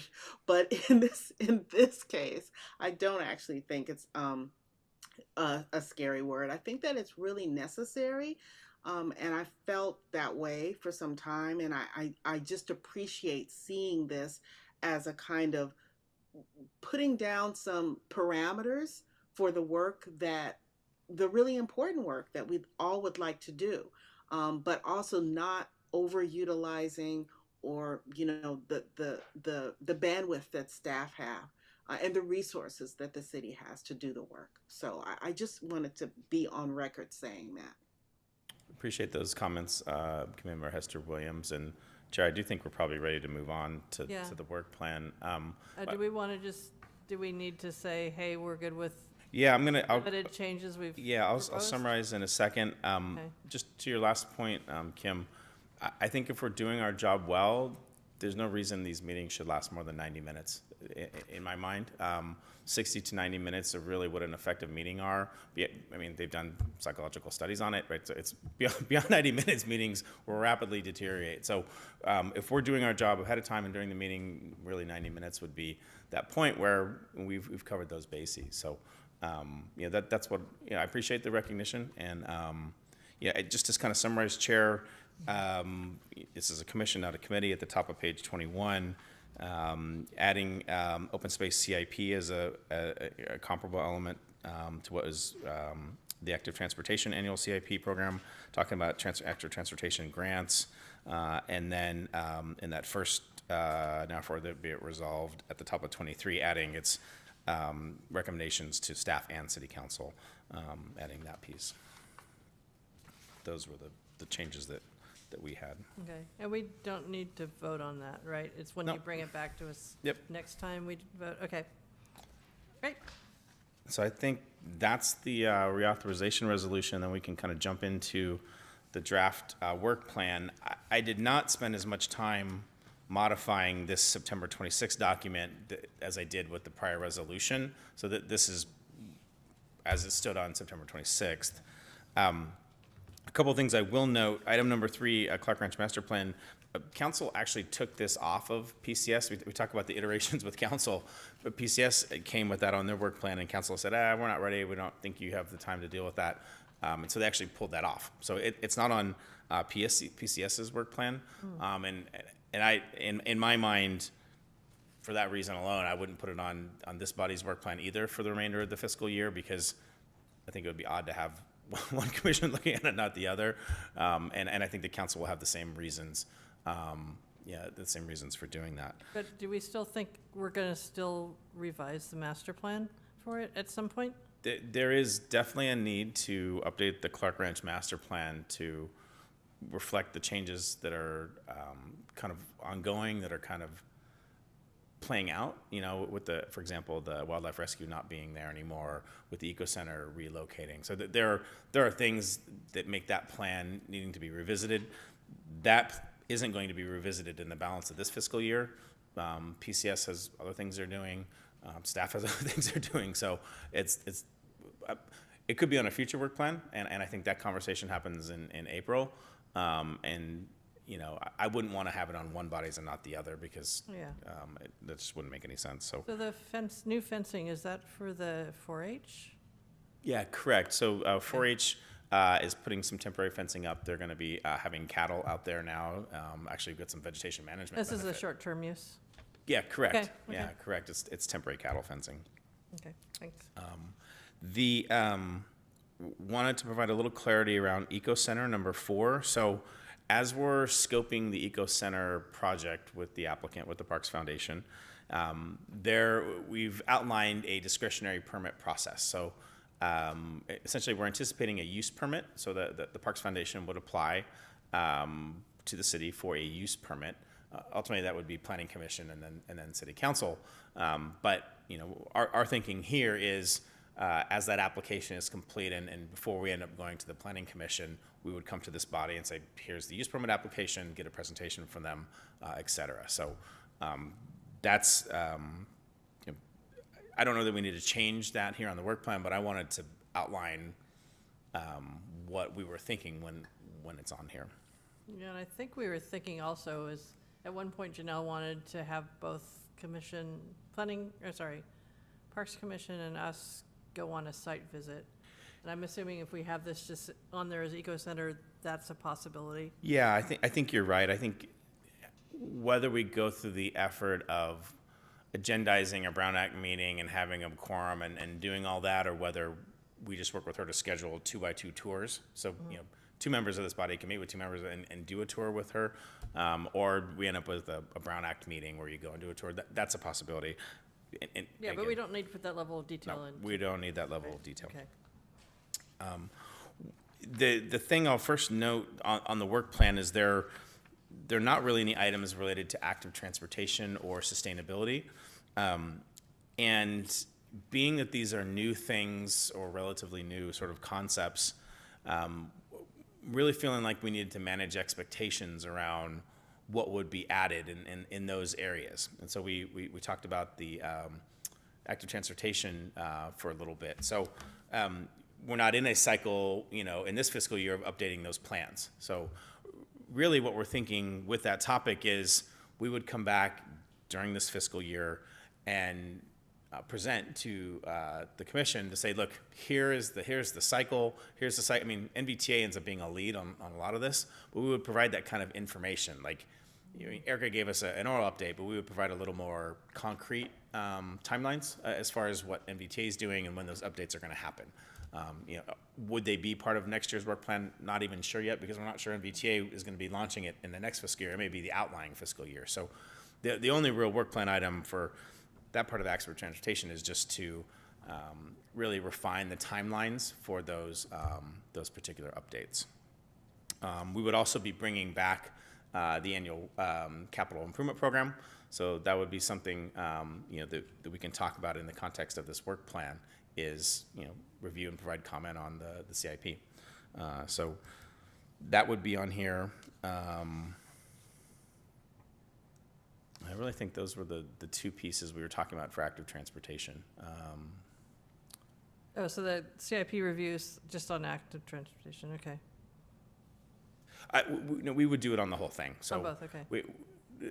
The idea is to bring the proposed capital improvement program to this body to the extent there are active transportation things, open space thing, and there might even be sustainability things, quite frankly, because there might be a solar panel project. So recycle water, right? I mean, actually, right. So there are, we would say, Yeah. here's what we're planning for the council, and here's how they relate to the things that are in your purview. So Work plan, is our work plan in Oh, the yeah, agenda? it's in the Page agenda. page sorry. 20.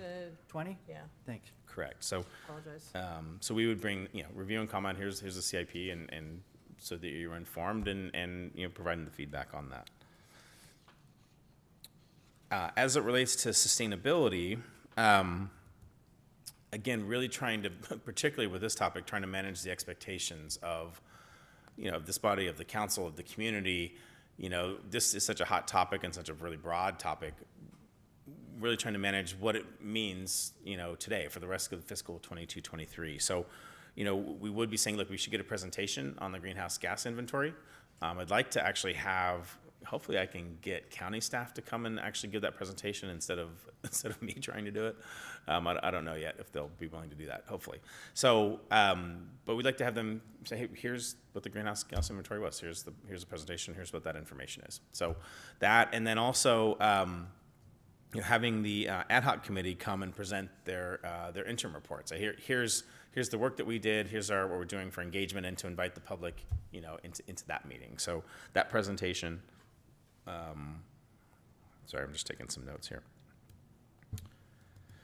Those are really the two elements on sustainability that we would fold into this work plan. And again, really trying to see where the landscape of this issue is going to go over the next 6 to 12 months.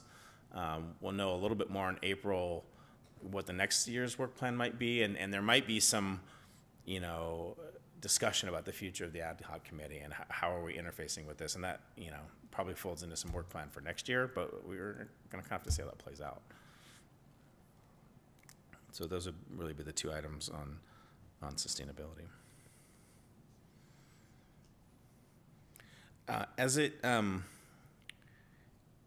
relates to item number 1 here on the work plan, there's a lot of specificity in item number 1, and I don't know that specificity is needed. I think updating the annual management plan itself is sufficient. I don't know that we need to have those topics in there. I know we did have some dialogue about what would be in there, and I know how this list got generated. I don't know that I don't know that we need to actually provide that specificity, in this annual work plan. We could leave it. It's in future work plans, I wouldn't envision providing that level of specificity on things, but because again, this is not that detail oriented as what we take to the council.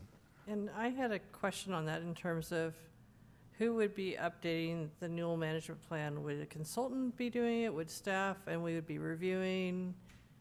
Would we be updating, what's the lift and who's doing it? Staff and consultants Okay. would be the people who will be developing and updating that plan. When it got to a point where we wanted to bring it to this body for an iteration, then we would do that. And in this case, it wouldn't surprise me if we had 2 iterations. With this body, probably not both of them in the fiscal year, but again, it would be staff preparing the document, updating the document, and then bringing it back for review and comment before ultimately going to the city council. And then So you guys are going to do that? Staff's going to do that? Correct. Where do I vote? Yes. And then Actually- the Parks and Community Services Master Plan and Jaeger Open Space, what are the thoughts on those two? Again, those are, the first one, our Parks and Community Services Master Plan, our staff-led efforts. I don't think, we might be involving some consultants. We might just be doing it at the staff level. That's, again, work product we would bring back for the elements that are, relative to this body's purview. As it relates to Jaeger Open Space, that's a little trickier. I honestly don't, I don't see a role for this body in fiscal 22, 23 for the Jaeger open space. All that might happen with that is a transaction with the property owner where we get the property. There's not going to be any, development plans or anything like that, or any real policy documents. We at most we might have some, some contracts before we would take ownership of the property. I would doubt even that any kind of environmental documents are done. So they're doing their own resource studies right now, and they're doing this, as it relates to the Watson Ranch project, and it as a mitigation measure, or at least as a mitigation for some of their permits. So I wouldn't, like I said, I wouldn't envision, there's not anything to review and comment on, I guess is kind of my point. If that were to change, if suddenly we're in the, okay, we're going to go design something, I would bring that back. Okay, well, something's changed. But in these kind of, you were talking about regulatory permits and you're talking about land transactions, that's not exigent, and that stuff doesn't happen. It happens in months and years, not weeks. So I would envision really taking a look back in April and seeing where things land, if that property's been transacted, are we the owner yet or not, or that sort of thing. So I could see where that might land on next year's plan, because hopefully the property is transacted at that point, and we're in the stages of trying to think about what's going to happen. But I don't really see that happening in fiscal 22, 23, other than just the transaction. And then the volunteer projects is the last thing on the list. What do you guys envision that would involve? Yeah, so again, with that item, I actually don't see, we have a volunteer project on Saturday. I don't see this body working on a policy document or reviewing and commenting on a policy document related to volunteer projects. I hope that you would support our volunteer projects, and you would help communicate that they're going on in the community, and you would share and ambassador them. And again, talking about back to the feedback loops, right? As both the formal and informal feedback loops, as other opportunities might come up, you would say, okay, hey, I've heard about some things. There might be another project, and we're having these offline conversations, and there's opportunity even during the commissioner comment to bring that up. So, to me, that doesn't feel like something you would park on a work plan. If we were developing some sort of policy or some sort of thing that we're going to take to the council around this, then yeah, it's okay. What do you guys think about these new plans or these new ideas we're having around a particular volunteer program or something? But we're doing projects. We hope you would be ambassadors for them and that kind of thing. But I don't actually see this sitting on the work plan per se, at least in the way that the council would look at that. It's something that's ongoing and that we're doing, and I wouldn't put hoping you support volunteer projects on a work plan. Yeah. So it sounds like staff would recommend. I'm going to just reiterate, and then we can go through committee member comments on it. Newell Management Plan, Parks and Community Service Master Plan, Eco Center, and then the active transportation and sustainability pieces. Correct. Correct. And some of these would last into the next year. It's not going to happen, not everything's going to happen in the next 6 months. Yeah, well, and some of these aren't a. Some of these are a one and done. Receive a presentation on the greenhouse gas inventory. Some of these are an iterative cycle that will span into the next work plan. So you're correct, and some of these are going to be reoccurring, right? We're going to bring you the draft CIP and highlight the active transportation, sustainability, and open space elements that are proposed and we're going to do that annually. So I think it's fair to put that on the work plan to kind of acknowledge that it's going to happen. But yeah, I missed it. It was written way down here. I just circled it. So I think it's fair to put it on the work plan. But that's an example of something that's one and done. Is that here's this year's plan, and what do you think about what we're taking to the council? So some of these are just going to be kind of one and done presentation inputs. Others are going to be iterative, like the Newell Management Plan, for example. That's not going to be done in this fiscal year. That's an example of an iteration that we'll probably have for this body in 22, 23, and probably have an iteration in the following fiscal year as we finalize it, because it's it's a complex plan. So that's unlikely to play out over the next 8 months. And the active transportation and sustainability, those presentations will spring a conversation of how we want to approach things. So, okay, I'm now gonna, sorry, I spoke first instead of going last. Colin, okay, order is gonna be Barry, Scott, Kim, and then Tara, please, on your comments. Okay, on the volunteer project, I understand Ally's got a project on a trail maintenance up by the spring. And so I'm curious whether the staff is interested in a discussion about how we conduct volunteer projects, how we use volunteers at Newell Open Space Preserve. What I've noticed in all the other open space agencies in the region, the model seems to be that they have a dedicated employee who is the maintenance specialist or the land steward or something. And that person is skilled at figuring out what needs to be done to maintain the trails, and the biology too. I mean, if trees fall down or, cutting trees and that. And they're also skilled at leading volunteers. And so they have monthly outings. And I know people, friends of mine up here, mountain bikers and such, have said, hey, we'd love to get out here and work on the trails. But there doesn't seem to be the mechanism in place. And I know Ally's got the project, so if that's the way that city staff wants to do this, do these projects, I don't know how often you're planning on doing them. Historically, we've done like 2 a year or 1 a year. That's a long time before we get to, I've got a map here that Shalon and I worked on, and we went out in the wintertime and figured out, do you have that map? Did she leave you this? I don't know, Shalon? Okay. So I've got it. I'm happy to share it with you. But we will hike the trail in the winter, and we identified places. She pinned them with the cell phone on places that turn to muck in the wintertime. And they may take 2 or 3 weeks before you can walk through them. So people have to climb up the hill and go around them. And it seems to me, I'm not an expert, but that I know trail builders who tell me that you can rock those. You can put a certain combination of rock, large rocks, small rocks, and you harden them. They call it hardening. And then the water rolls off in the winter. And then when it rains, within 2 or 3 days, you can get out there and use the trail. And so what I was thinking, if we were going to make that an item for our list or whatever, maybe we call these people, Ken Wells who's Napa-Sonoma Council, now he's with Redwood Trails Alliance, REMBA. There's a guy, Zachy Anderson at Forest Trails Alliance out of Yolo County. And these guys are skilled at that. They'll bid a project. They'll bring volunteers in to do it.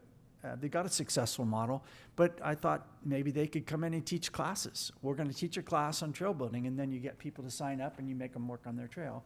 But there's these different models for doing it, but if staff wants to do it all in-house, then you don't need our input on that. So I was wondering what's the feasibility of having that discussion in terms of what is the best practices or the most effective, maybe least costly, maybe most cost. I don't know how it turns out. But long term, to get these places, there's about 8 or 9 of them, 10 of them, and get those places taken care of, and then hopefully you've got a trail that can be used all year round. Thank you, Barry. I appreciate. Okay. So what you're, I don't mean to interrupt you, Ally. What you're kind of talking about, committee member Christian, just 2 different aspects. So the informal feedback loop of understanding what resources might be, the trail builders of the world, the folks who might be willing to do and train, and all the things you described, those solution-oriented things, that the informal feedback loop exists. So the short answer to that is you would provide their contact information to us. You would say, hey, I want to introduce you to Erica. I want to introduce you to Allie. Here's their contact information, and we begin that conversation with them. It doesn't wait. It's not an agenda item on this body, and it doesn't wait for some other meeting. It's first through that informal feedback loop. The other thing that you kind of talked about is not really about how we use volunteers. I interpreted what you were talking about is a policy document around standards. What is a trail? What is the trail standard? What is an acceptable trail standard? How frequently after it rains should anyone in the area be able to use a trail? That is a policy, that is a standard. And I think what you're asking is, should we put that on a work plan to evaluate that question? And that's something we'd say, council, do you want this body to go through a policy evaluating exercise of trail standards and deciding after 48 hours after a 4-inch rain, we want to be able to do this, and so you're going to have so much rock and these like that is a policy document side of this. Do we want to have a policy document that outlines, basically an index of trail accessibility, and I'm sort of making that word up, but you're talking about the development of a standard that then would be implemented by staff in a variety of manners and would come with attendant costs. So the development of such a policy document, what is our trail standard, would be something appropriate for to ask the council. Say, are you interested in staff developing and this body providing input on a trail index or an accessibility standard? I don't know if the council is interested in doing that, given all the other priorities, but I wanted to separate the two kind of ideas. One is a policy document, development of standards around trail accessibility. The other is, I've got some folks who do, trail things, and I want to put you in connect with them so you guys can go and build things. So you were kind of conflating two different issues, and I wanted to kind of separate how they could play out. So the first one would be, you connect the experts that you've seen, or informally, and say, hey, these are folks, we want to meet with them, you want to go walk with them, you want to show them and pick their brain, get some of their ideas. That's the informal piece. The development of a policy standard is an entire other process, and that would be appropriate to suggest to be on a work plan. I don't know if the council will want that, given the other things that are going on. Okay, Okay. thank you. Okay, Scott? Sorry, I didn't mean to interrupt you. I just had clarity in my head that I didn't want to lose. I don't think I have any real significant comments on the work plan. I know we did a long meeting on defining the stuff and working it out, and I understand City Manager Hawley's reasoning for some of those. So I don't have any real recommendations for the changes, except for some of the new stuff that I'll just reiterate that I need to get up to speed on some of these other bike plan stuff. And that's working with other, like Barry and others who have expertise in that to get up to speed. So I have a better understanding of that. And then also just looking into some of these other, climate related things for the city and that kind of stuff. So I don't really have any input on those or what we can add at this time, or at least I can't add any real expertise on those for a work plan at this point, but foresee us being able to take that for the next year as we get more information and details on these for the next work plan. Great, thank you. Thank you. Kim? Yes, I agree. I don't have anything to add for the work plan. I have a question. Is the sustainability presentation that Manager Hawley mentioned, is that going to be added to the work plan, or is that just presentations are separate and sort of happen as they arise? The intent was to add that as a add. The intent was to add that to the work plan. I see. Yes. But I think the other idea is than to that kind of, clarification, I don't have anything to add. Thank yeah, I you. think the intention is to have a placeholder for discussion, right? Around those presentations in some ways. Yeah, I mean, they're always going to have discussion. I mean, and particularly to the presenters. But the work plan itself, the intent was to say, look, we're going to have a presentation, and I wasn't even going to describe the presentation. What I was going to just put on there was the I forget what it's even called now, the greenhouse gas inventory. Mm-hmm. And so I was just going to add that to the work plan as A, it's actually going to be a presentation. It's a document that's done, but B, it engenders a conversation. We get the presentation, and now we're, one of the things what I didn't mention, what I think would be important for this body is to actually get on to the mailing list of the Climate Action Committee, for example, and actually the Napa Valley Active Transportation Committee as well. They meet, monthly usually or thereabouts, and to be getting their agendas, right? So that you you can look at those agendas, you can see what those bodies are doing, and they'll spark ideas for yourself. But particularly on the Climate Action Committee, you can, on your own, follow what that group is doing, and to know if they've met or they didn't meet, or what the latest is with that group, because there's going to be some iteration, particularly with that countywide group. So, my suggestion is that we're going to get your email addresses registered with their respective clerks, and you will start to get emails from these groups and agendas and things. And if you wanted to, if you looked at the agenda and thought that was interesting, or you could actually go and as a member of the public, go and listen and bring that back. There's no obligation to do that, but just give an interest level on a topic or what have you. So I wasn't going to list that, as a work plan thing, but as a practice, we were going to have your email addresses start to get those agendas, so you can look and see what's going on, around you. Would something similar happen with the bike plan and the active transportation piece? Because I don't see anything necessarily on this this work plan as it stands that addresses the active transportation issues that we might be addressing or might have presentations on. Yes, the idea would be to add, I'm going to call it like timelines. So in this current fiscal year, the item would be related to the timelines of those updates. NVTA ends up being the lead with a lot of that, but the presentation would be, here's the calendar for these updates, here's where we are, here's when we plan to work with NVTA on those documents. So it would be a fairly short presentation, and it's not necessarily a lot of review and comment because it's not actually a policy document, but it's getting us ready to know what subsequent work plans, when you might expect to see that actual document on a subsequent work plan. So you could go, okay, we probably won't see on the 23-24 work plan, bike plan, but we know the following one we probably will. So just to kind of know that. So that's the first thing, is kind of a timeline, knowing what those schedules are going to be. And then the second one was the annual capital program, right? Bringing that annual capital program to this body and saying, here's this project that has active transportation. Here's this project that's got sustainability. Here's this project, and for all three categories. And it would be that the capital improvement program that we do as a part of the budget. Thank you. Thanks. Tara's next. Okay, so I have a question about a project that has been on our work plans for a long time, that hasn't been completed. It's the first quarter mile of Newell Trail. ACCPF gave a generous donation, I think in the first or second at Gala.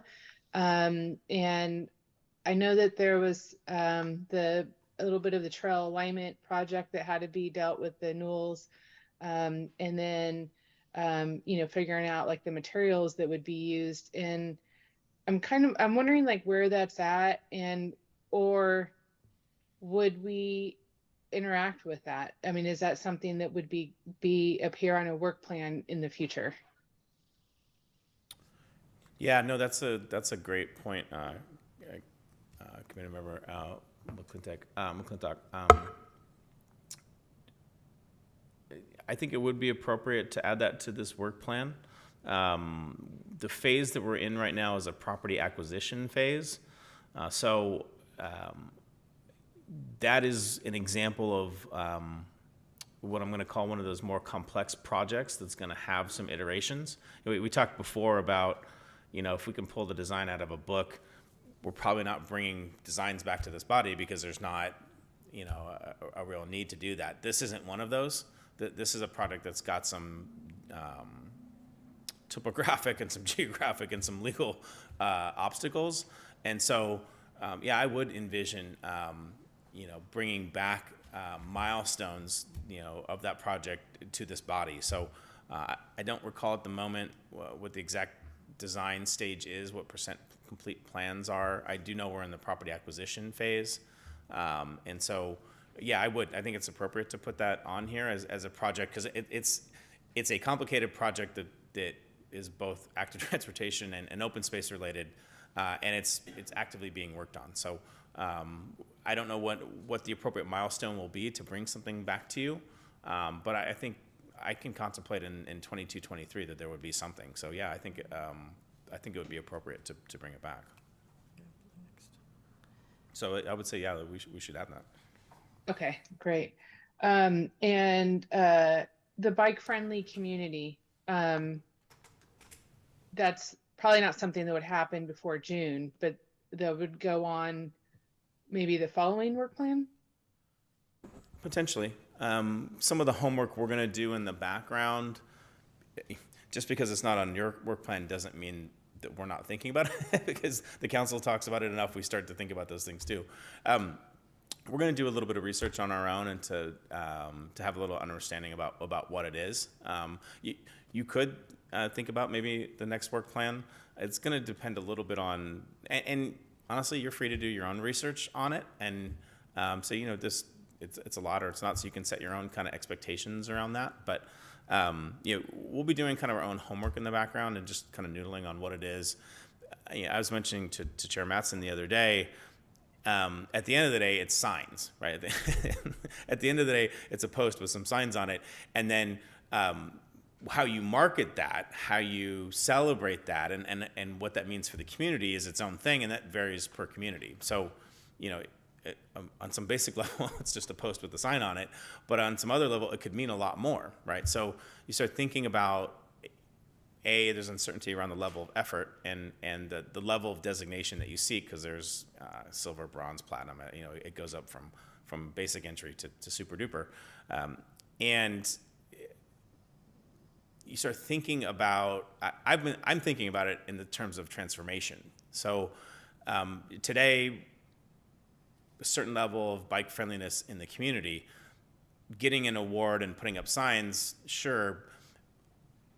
It's not transformative, particularly as you look at mode shift, right? If one of the things that we're trying to do, even from a sustainability perspective, is look at mode shift to have people out of single occupancy vehicles into bikes, for example, if you're thinking about trying to enhance mode shift, when is the right time to really have a celebration and a campaign around this? Is it before you've completed the work on the highway, the Class 1 trails that will happen on Highway 29?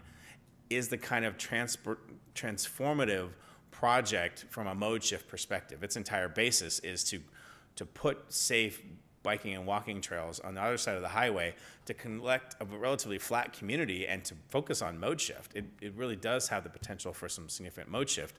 So when is the right time to celebrate and to champion a bike-friendly community?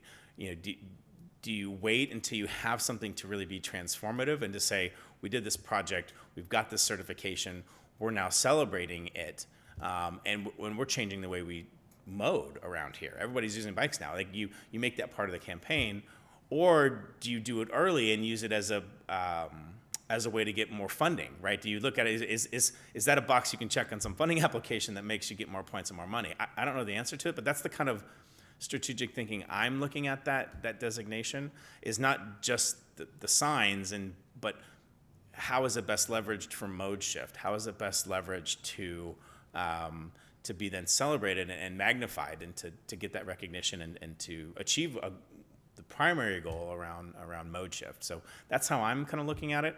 You know, folks are free to kind of look and see what that is, and you know, I'm not one for just signs. You know, I mean, I really am thinking about impact and again mode shift and celebration and what it would be. So.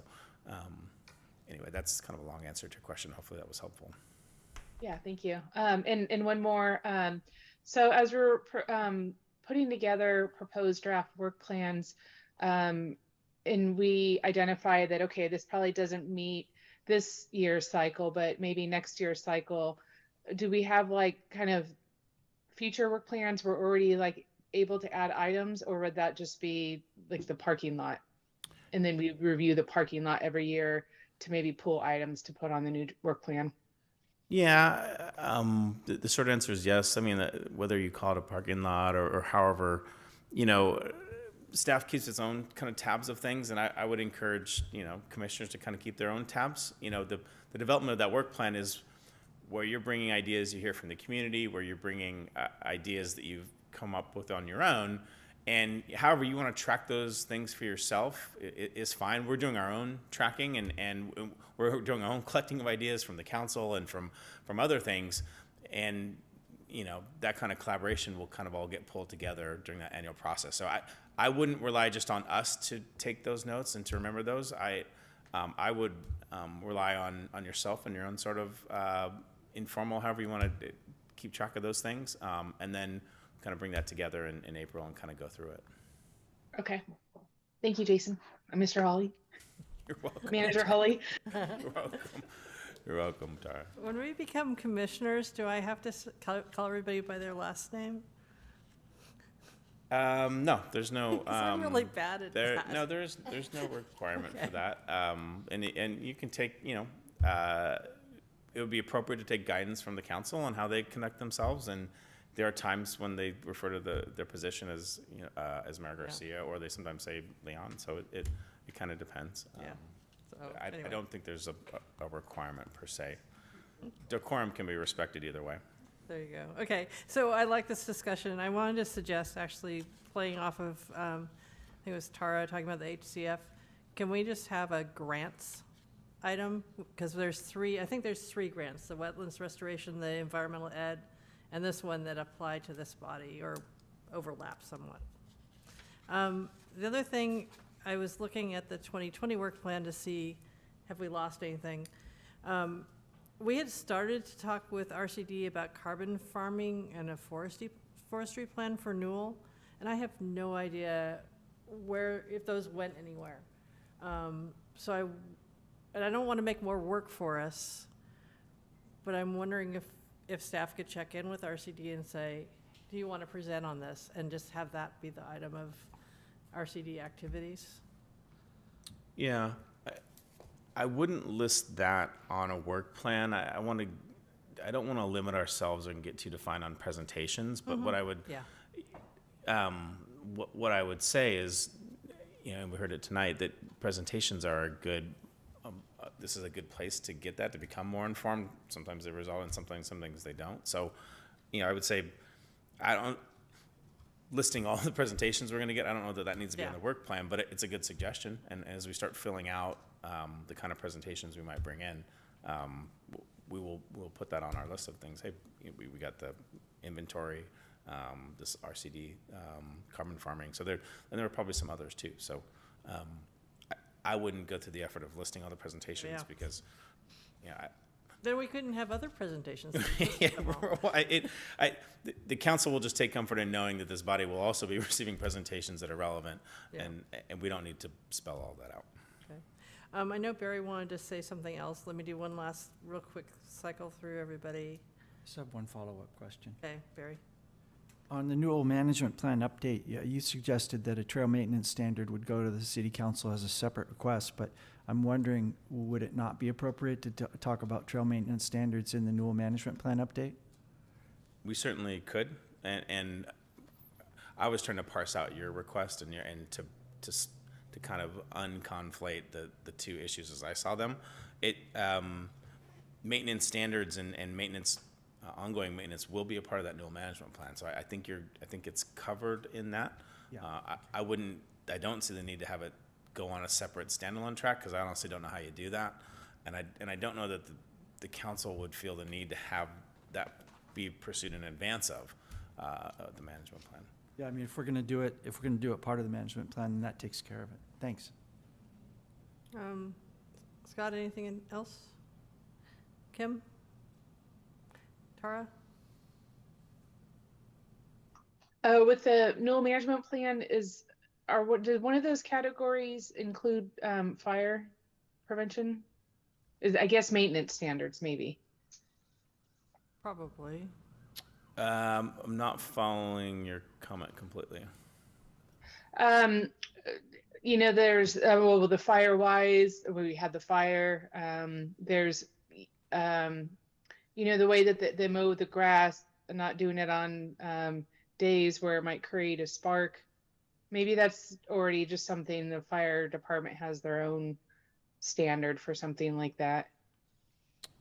Yeah, we do. I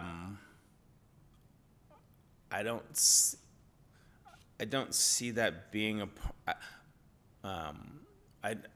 I don't see that being a part of the Newell management plan necessarily because it's I don't know, it's sort of the don't do dumb stuff category, but I'm not gonna, I don't, yeah, I wouldn't see that being that becomes it's a pretty obvious thing and it's not, yeah, I just don't see that as part of the Newell management plan.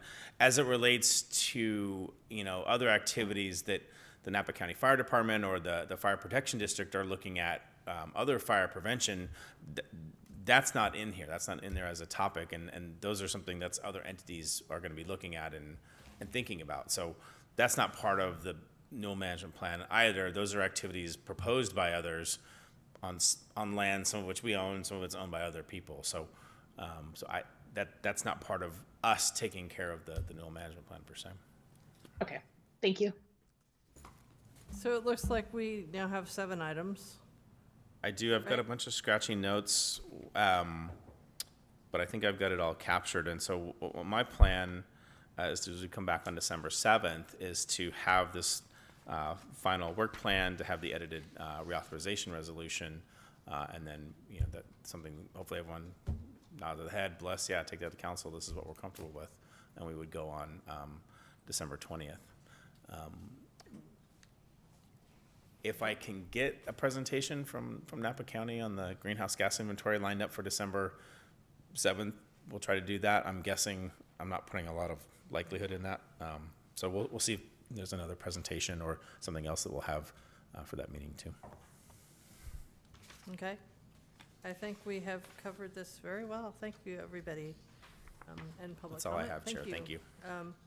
Okay, so management and staff reports. You have anything? We do not, Chair. Thank you. Okay. Any commissioner? Oh, right.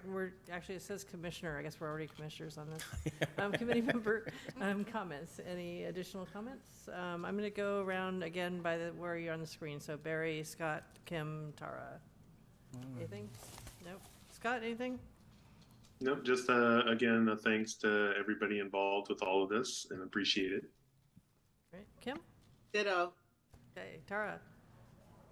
Yeah, thank you. And I think this meeting really helped provide a lot of clarity, and I really appreciate the staff, putting all together this information. I was a little bit fearful we were having to be write this ourselves. So thank you. And I appreciate my fellow committee members as well. Thank you. Great. Thank you. And I agree. When I saw the revised resolution and how you stripped out a lot of the repetitive stuff and made it just really streamlined, I was really appreciative. And thank you all for being here. And at 9:18, I'll ask for a motion and second to adjourn. You actually don't need to do that. Don't need to do it anymore? You have the power as chair. 9:19 You're the person with the now. gavel. You can adjourn the meeting. Okay. We're adjourned. Thank you. Thank you. Okay, bye.